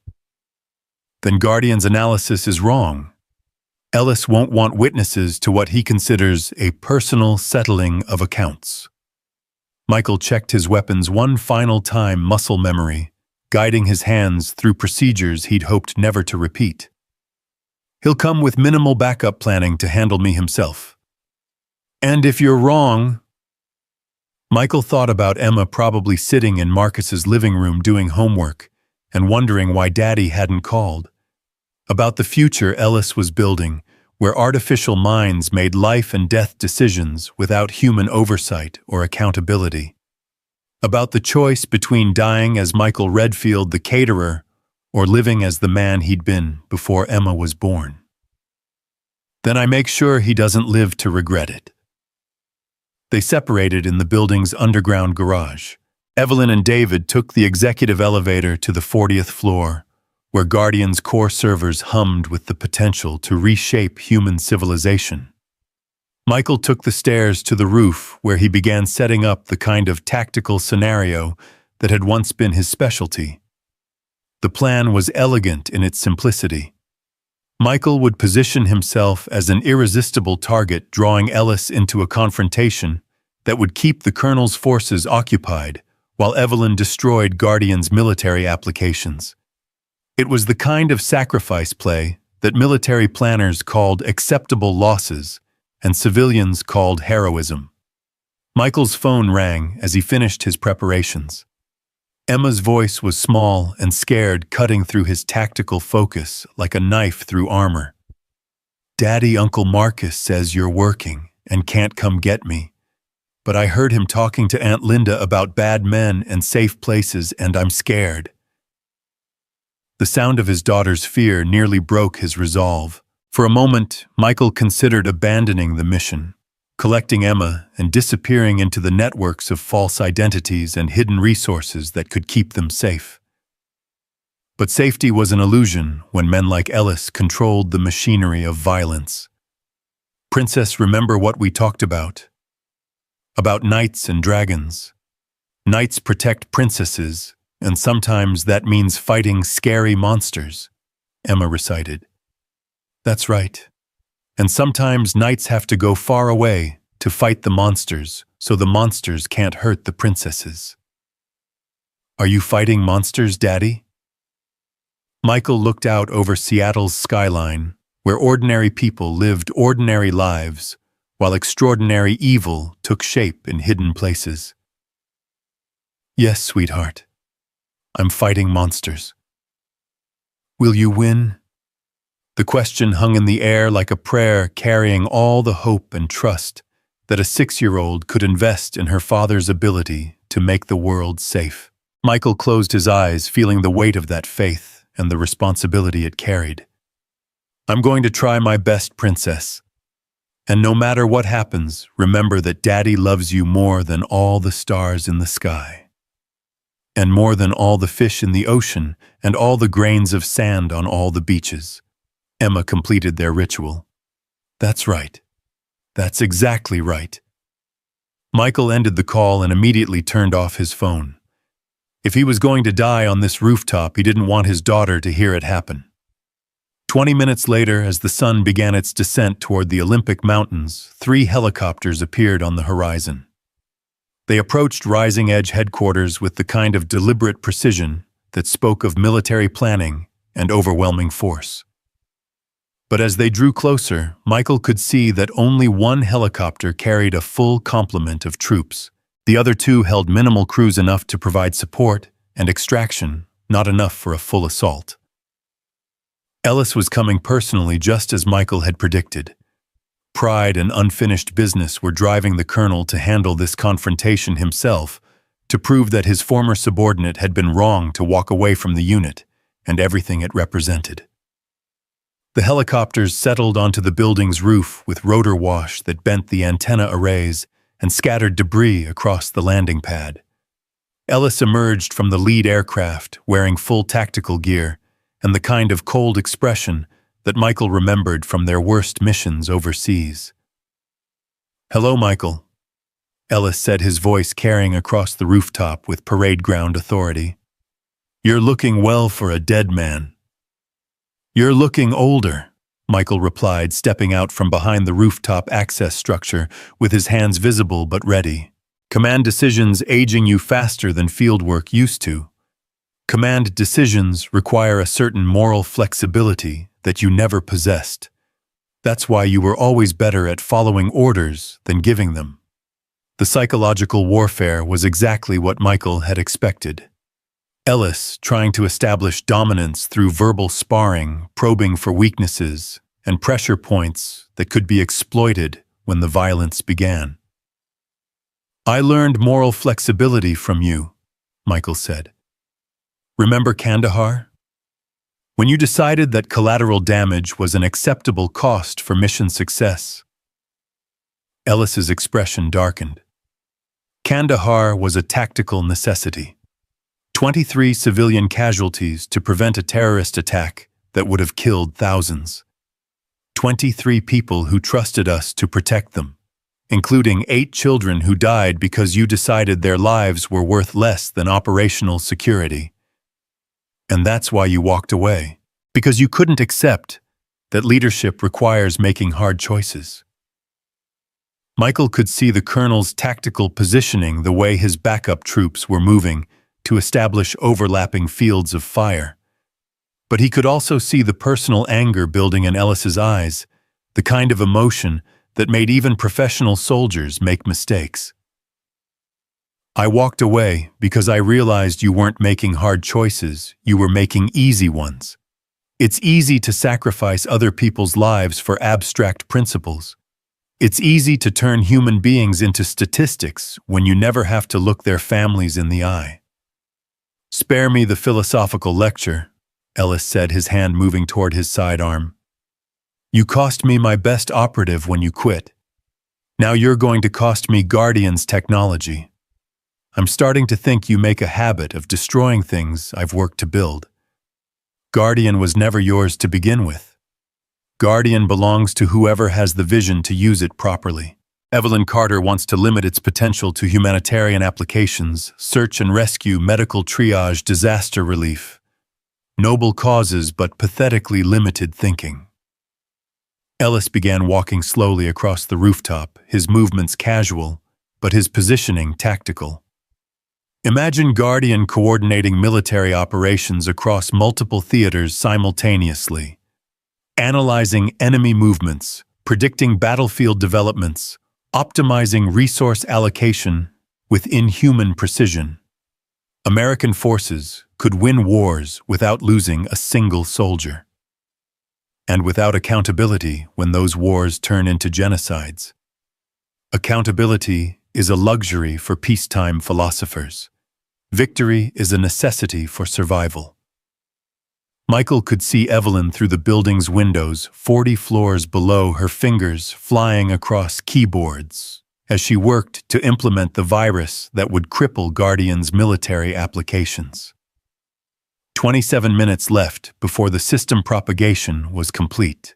"There's something you should know about Guardian," Michael said, buying time while tracking the positions of Ellis's support troops. "Evelyn built ethical constraints into its core architecture. It won't function as a weapons system without human oversight." Ellis smiled with the kind of cold satisfaction that belonged to someone holding winning cards. "Those constraints have already been removed. David Kim was very helpful in identifying the specific code strings that limited Guardian's military applications. David Kim was protecting his family. What's your excuse for building artificial killers? Progress, evolution, the natural development of warfare from human soldiers to human-controlled machines to fully autonomous systems." Ellis stopped walking when he was 10 feet away, close enough for conversation, but far enough to draw and fire if necessary. You're on the wrong side of history, Michael. Artificial intelligence warfare is inevitable. The only question is whether America leads that development or follows it. America used to stand for something more than just being first to build better weapons. America stands for whatever ensures American survival and prosperity. Everything else is sentiment and nostalgia. Through his earpiece, Michael heard Guardian's synthesized voice reporting Evelyn's progress. Virus implementation 60% complete. Estimated time to system propagation 18 minutes, 43 seconds. Ellis heard it too, his expression shifting from conversational to lethal. You're stalling. Ms. Carter is trying to destroy Guardian's military applications. She's trying to prevent you from building weapons that could end human civilization.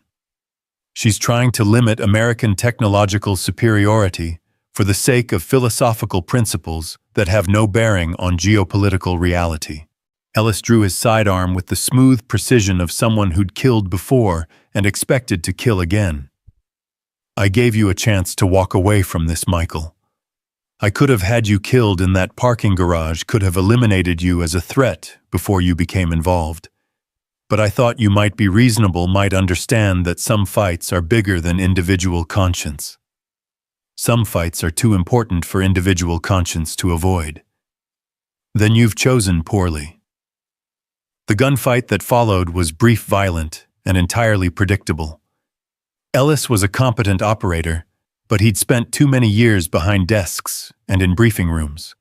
Michael had spent 5 years staying sharp through daily training routines disguised as normal exercise, maintaining skills he'd hoped never to need again. Ellis's first shot went wide, thrown off by adrenaline and overconfidence. Michael's return fire was precise, professional, and final. The colonel dropped to the rooftop concrete with the kind of surprised expression that suggested he'd never really believed his former subordinate would pull the trigger. The support troops opened fire immediately, but their positions had been chosen to provide backup for Ellis, not to handle a lone operator who'd been studying their deployment for 30 minutes. Michael moved through their crossfire like smoke, using rooftop structures for cover, while picking off targets with the methodical precision of someone who'd done this too many times to count. By the time the shooting stopped, Guardian's virus had propagated through every known installation of its technology. Ellis's artificial soldiers would never think, never learn, never adapt. They would remain what they'd always been: expensive machines without the spark of intelligence that made Guardians special. Michael stood among the bodies on the rooftop, feeling the weight of choices that had seemed inevitable, but still felt like betrayal. He'd promised Emma he would always come home, and now he was keeping that promise in the only way left available. But as sirens wailed in the distance and helicopter engines spun down into silence, Michael couldn't shake the feeling that he'd won a battle while losing something essential about himself. The man who would go home to Emma tonight wasn't the same man who'd kissed her goodbye that morning. 40 floors below, Evelyn Carter stared at computer screens showing Guardian's worldwide shutdown, watching her life's work disappear into digital oblivion. The AI that could have saved thousands of lives in disasters and emergencies was gone, sacrificed to prevent it from taking thousands of lives in wars that had never been declared. David Kim sat beside her, finally free from the weight of betrayal, but carrying new guilt for the destruction his choices had necessitated. His family was safe, Guardian was neutralized, and Ellis was dead. But the cost of those victories would be measured in lives that Guardian could have saved, but never would. As police and federal agents swarmed the building, as investigators began the process of sorting through the wreckage of a shadow war that most people would never know had been fought. Michael Redfield walked down 40 flights of stairs and tried to figure out how to explain to his daughter why Daddy looked so sad, even though the monsters were gone. The war for Guardian was over. The war for Michael's soul was just beginning. 3 months after the rooftop where Colonel Ellis died, Michael Redfield stood in the kitchen of a house that didn't feel like home anymore, watching Emma arrange plastic dinosaurs around her cereal bowl with the kind of focused concentration that reminded him why some wars were worth fighting. The morning light streaming through their greenwood windows looked the same as it had before Harrison Vaughan and artificial soldiers, and the weight of necessary choices had changed everything, but nothing else remained untouched by the shadows they'd walked through. "Daddy, you're making your thinking face again," Emma said, without looking up from her prehistoric breakfast tableau. "What's my thinking face look like today?" "Sad thinking, like when you remember Mommy but don't want me to see." She positioned a triceratops next to her orange juice with the careful precision of someone creating a world where everything had its proper place. "Are you remembering the bad men?" The question hit him with the force of absolute innocence confronting absolute truth. For 3 months, Michael had been telling himself that Emma was too young to understand what had happened, too sheltered by Marcus and Linda's careful explanations, and the fiction that Daddy had simply been working late. But 6-year-olds possessed a different kind of intelligence, one that saw through adult deceptions with uncomfortable clarity. "Sometimes I remember them," he admitted, sitting down across from her at the small table that had witnessed 1,000 ordinary mornings before extraordinary violence had redefined their lives. "But I try to remember the good things more, like you and breakfast dinosaurs and how brave you were when everything got scary." Emma nodded with the solemn wisdom of childhood. "Mrs. Martinez says remembering sad things is okay, as long as you don't forget the happy things, too." Michael's phone buzzed with a text from Evelyn Coffey. Same place, their weekly meetings at Victola Coffee had become a ritual of sorts, two people trying to process the aftermath of choices that had seemed inevitable at the time, but felt increasingly surreal in the clear light of ordinary days.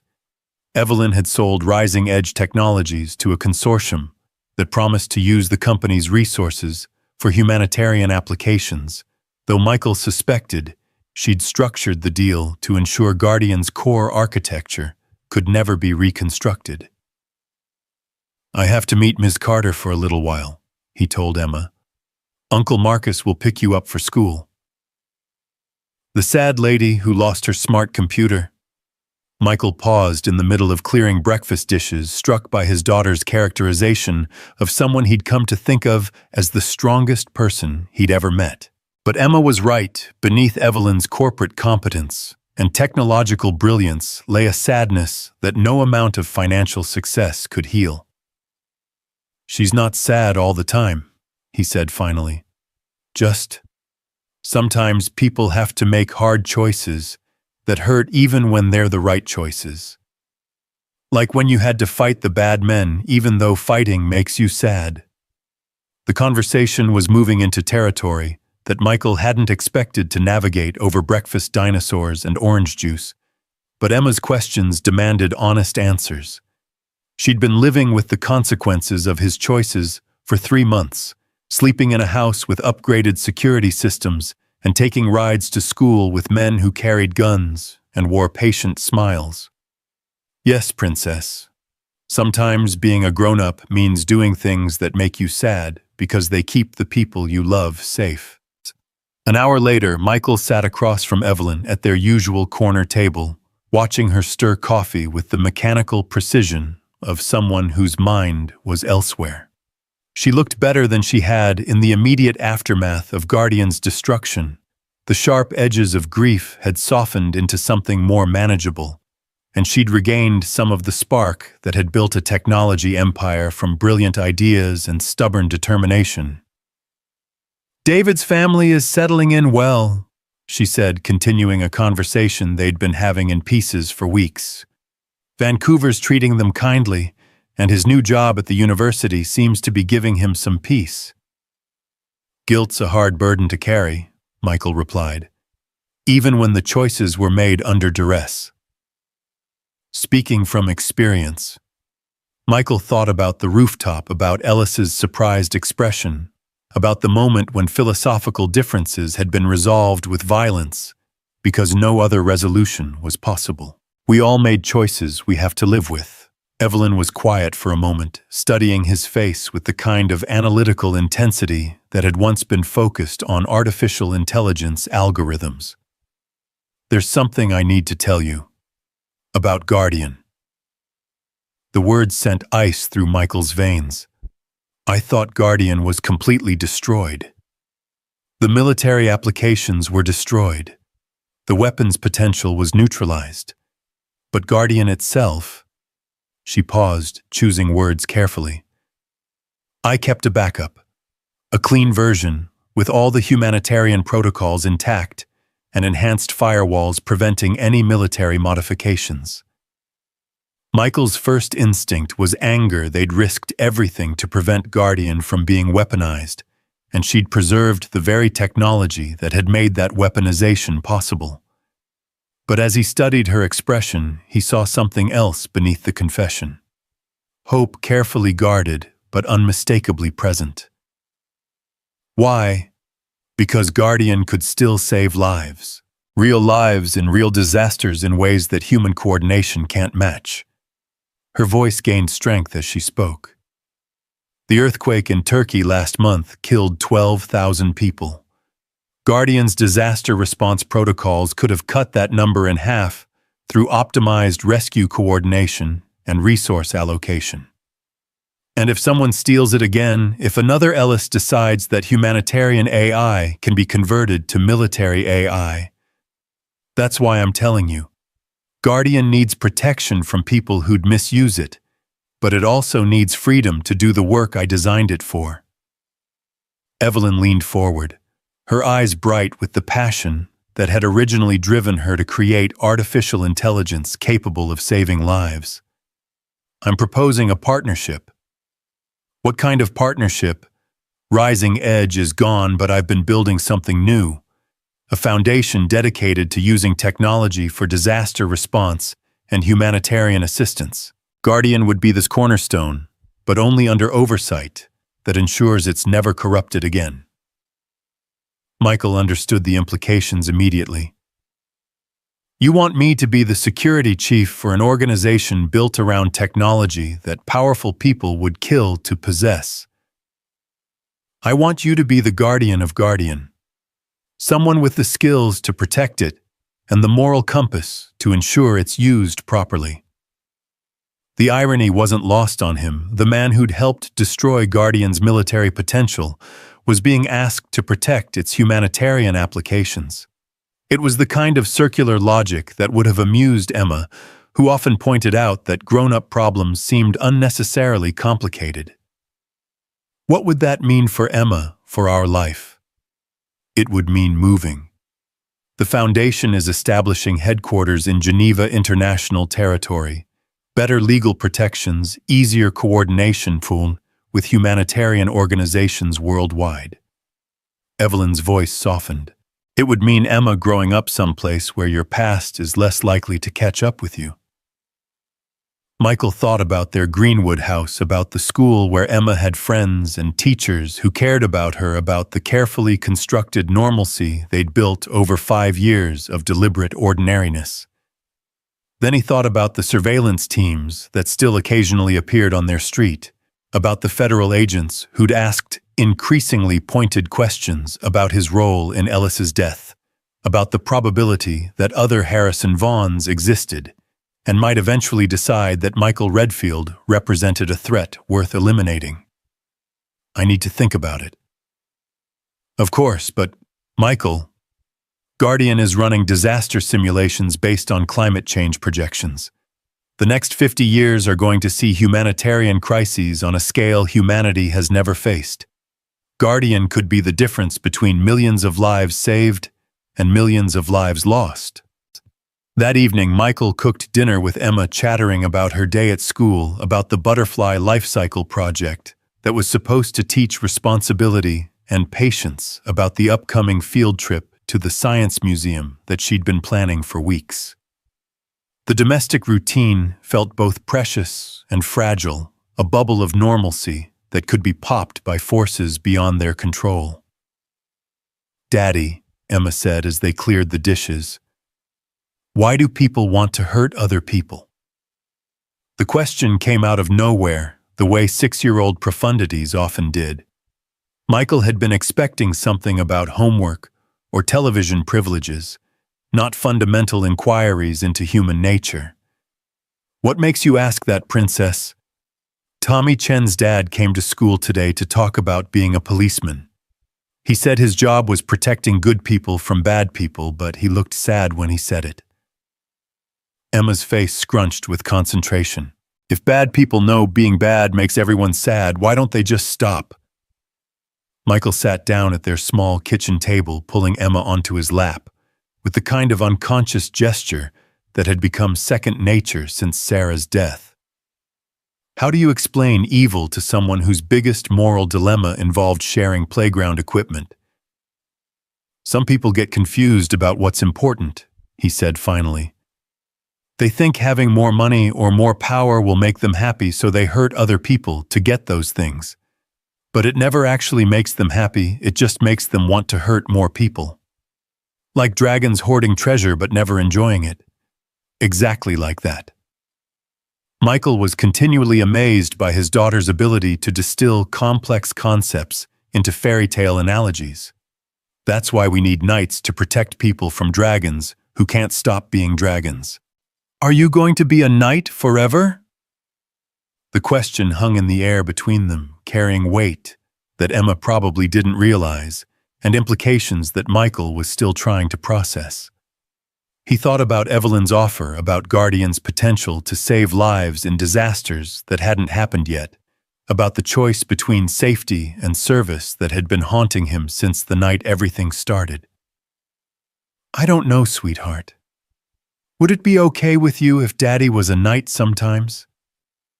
Emma considered this with the seriousness of someone whose opinions carried enormous weight in family decisions. "Only if you promise to always come home for bedtime stories." "I promise." "And only if the princesses really need protecting. Not just because someone wants you to fight dragons for fun." The wisdom of that distinction made Michael's chest ache with pride and love for this small person who'd inherited her mother's moral clarity and her father's instinct for cutting through complexity to find essential truth. 2 weeks later, Michael stood in the departure lounge at SeaTac Airport, holding Emma's hand while she pressed her face against the windows to watch planes taxi and take off. Their new life waited in Geneva, a city where artificial intelligence worked to coordinate refugee assistance and disaster relief, where Emma would attend international schools and grow up speaking multiple languages, where Michael would spend his days protecting technology that could save lives instead of technology designed to end them. Marcus approached with the careful expression of someone saying goodbye to family. "You sure about this?" "No," Michael replied honestly. "But I'm sure about what happens if I stay. There are too many people who know what I can do, too many enemies who might decide Emma's a useful pressure point. And this foundation Evelyn's building, you trust her."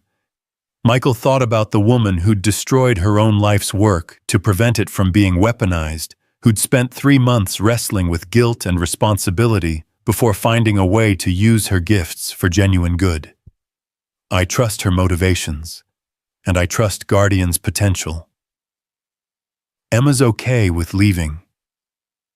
They both looked at the 6-year-old, who was currently explaining airplane mechanics to her stuffed elephant, with the kind of confident authority that suggested she might grow up to be an engineer or pilot, or the kind of person who solved problems through understanding rather than violence.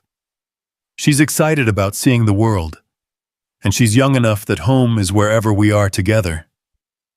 Michael paused. "She asked me last night if the bad men were gone forever." "What did you tell her?" "That some bad men were gone, but there would probably be others someday. And that's why good people have to stay ready to protect each other." Their flight was called 20 minutes later. As they walked toward the gate, Emma tugging on Michael's hand, With the excitement of someone about to embark on the greatest adventure of her young life, he thought about the conversation they'd had that morning, about new beginnings and second chances. "Will there be dragons in Switzerland?" she'd asked while packing her stuffed animals. "Probably not the fire-breathing kind," he'd replied. "But there might be other kinds of monsters that need knights to keep them in check." "Good," she'd said, with the fierce satisfaction of someone who understood that justice required constant vigilance. "I like it when you're a knight, Daddy. You're good at protecting people." The plane lifted off into Seattle's gray afternoon sky, carrying them toward a future where artificial intelligence would coordinate hurricane evacuations and earthquake rescues instead of autonomous weapons systems, where Guardian's vast computational power would be focused on saving lives rather than ending them, where a former operative turned caterer turned Guardian would spend his days protecting technology that embodied humanity's best impulses rather than its worst. As the Pacific Northwest fell away beneath them, Michael thought about the journey that had brought them to this moment. A parking garage encounter that had revealed buried truths about himself and the world. A woman whose vision of technology's potential had been worth fighting for. A choice between safety and service that had ultimately offered a path to both. Emma fell asleep against his shoulder somewhere over the Rocky Mountains, her breathing soft and peaceful in the cabin's recycled air. Michael watched clouds scroll past the window and tried to imagine the life they were flying toward.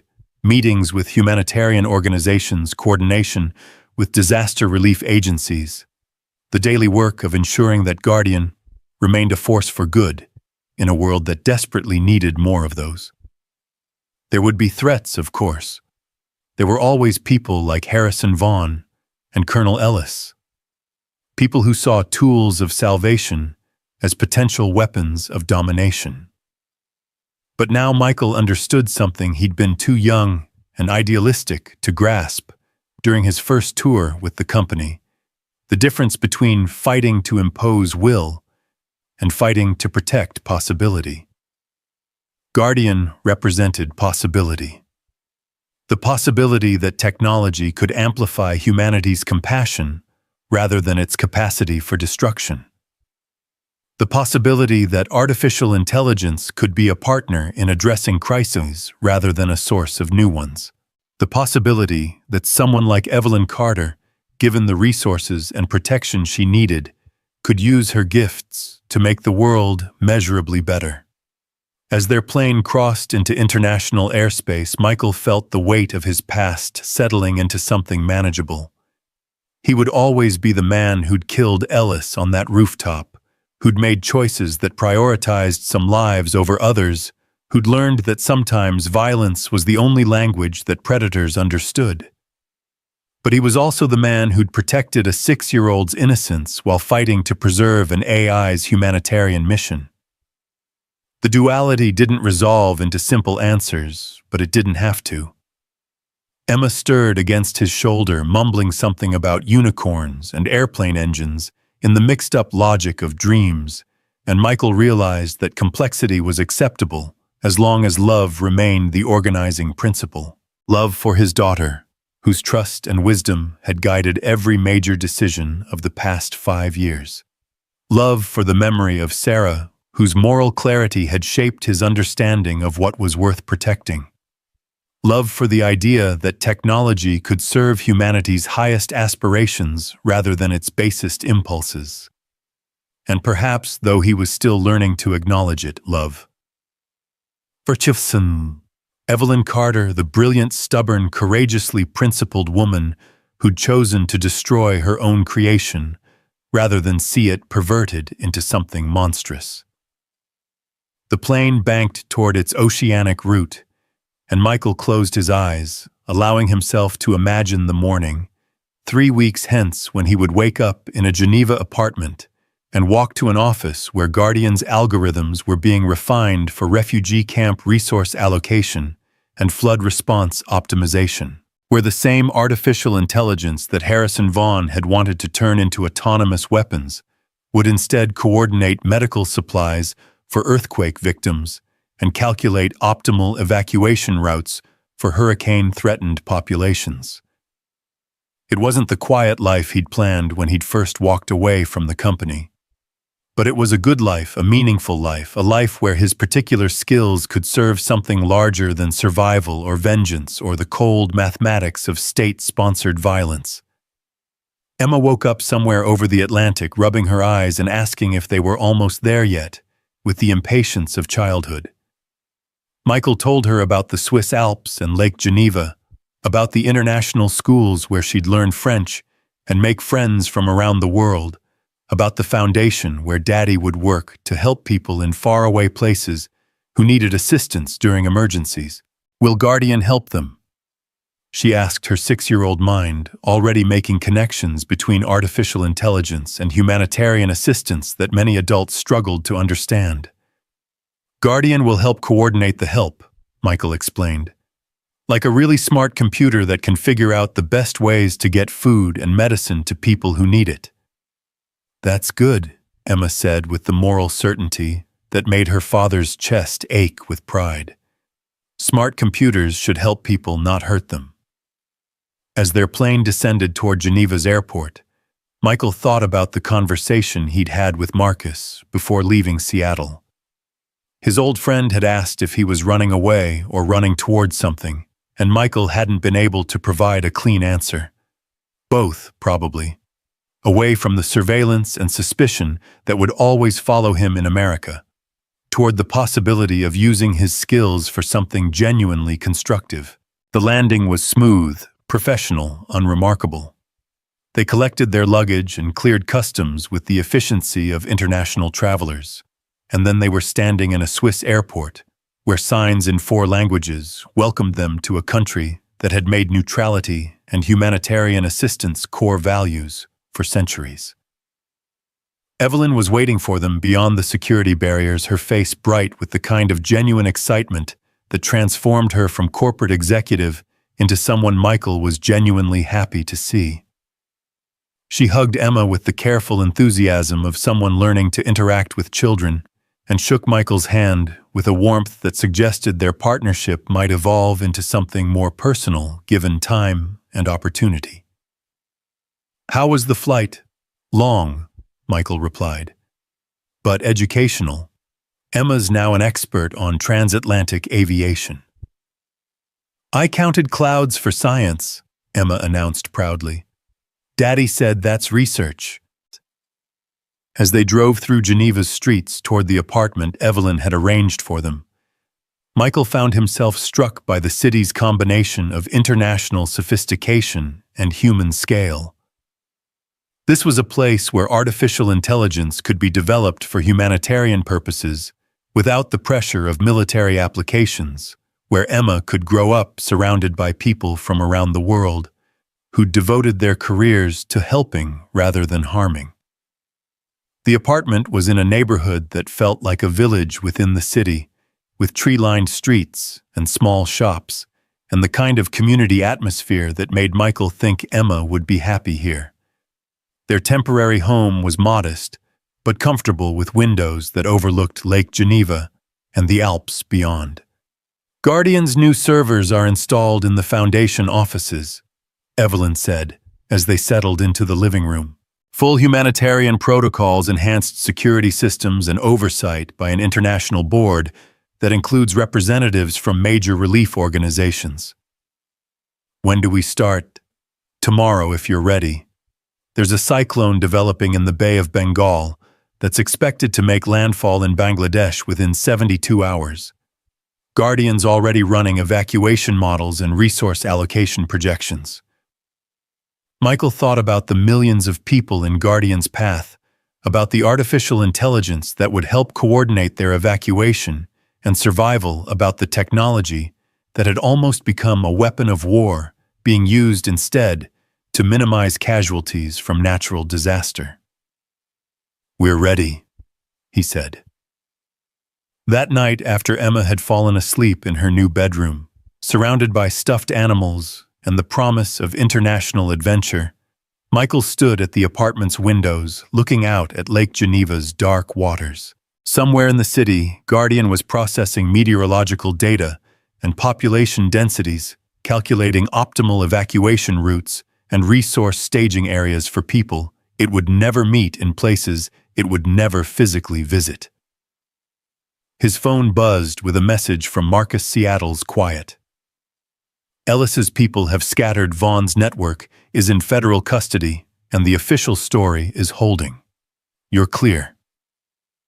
The relief was considerable but not complete. There would always be other threats, other people who wanted to acquire or destroy Guardian's capabilities, other choices between safety and service that would test his resolve and his relationship with Emma. But tonight, in an apartment overlooking Lake Geneva, while his daughter slept peacefully, and artificial intelligence worked to save lives in Bangladesh, Michael Redfield felt something he hadn't experienced since Sarah's death: genuine hope for the future. Tomorrow, he would begin the work of protecting Guardian not from military applications, but from anyone who might try to corrupt its humanitarian mission. He would learn the rhythms of international aid work, the protocols of disaster response, the satisfaction of using his skills to preserve rather than destroy. Tomorrow, Emma would start at an international school where children from 50 countries learned together, and difference was celebrated rather than feared. She would make friends whose parents worked for refugee agencies and medical charities and organizations devoted to making the world more just.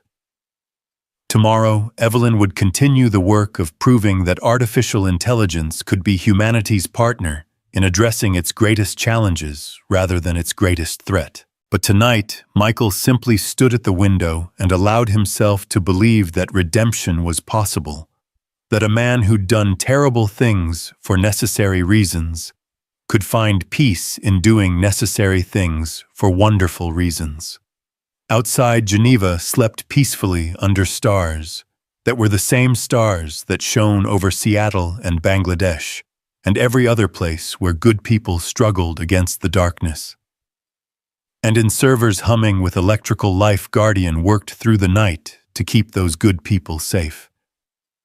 It wasn't the ending Michael had expected when everything began in a parking garage 3 months ago, but it was a good ending, a hopeful ending, an ending that felt like a beginning. Emma's stuffed elephant sat on the windowsill, keeping watch over their new life with button eyes that had seen too much adventure and still believed in happy endings. Michael touched the toy's worn fabric and made a silent promise that this time, this place, this chance to serve something larger than survival would be worth all the prices they'd paid to reach it. The war for Guardian was over. The work of Guardian was just beginning. And in a small apartment overlooking Lake Geneva, a father and daughter slept peacefully, while artificial intelligence and human compassion worked together to save the world one disaster at a time.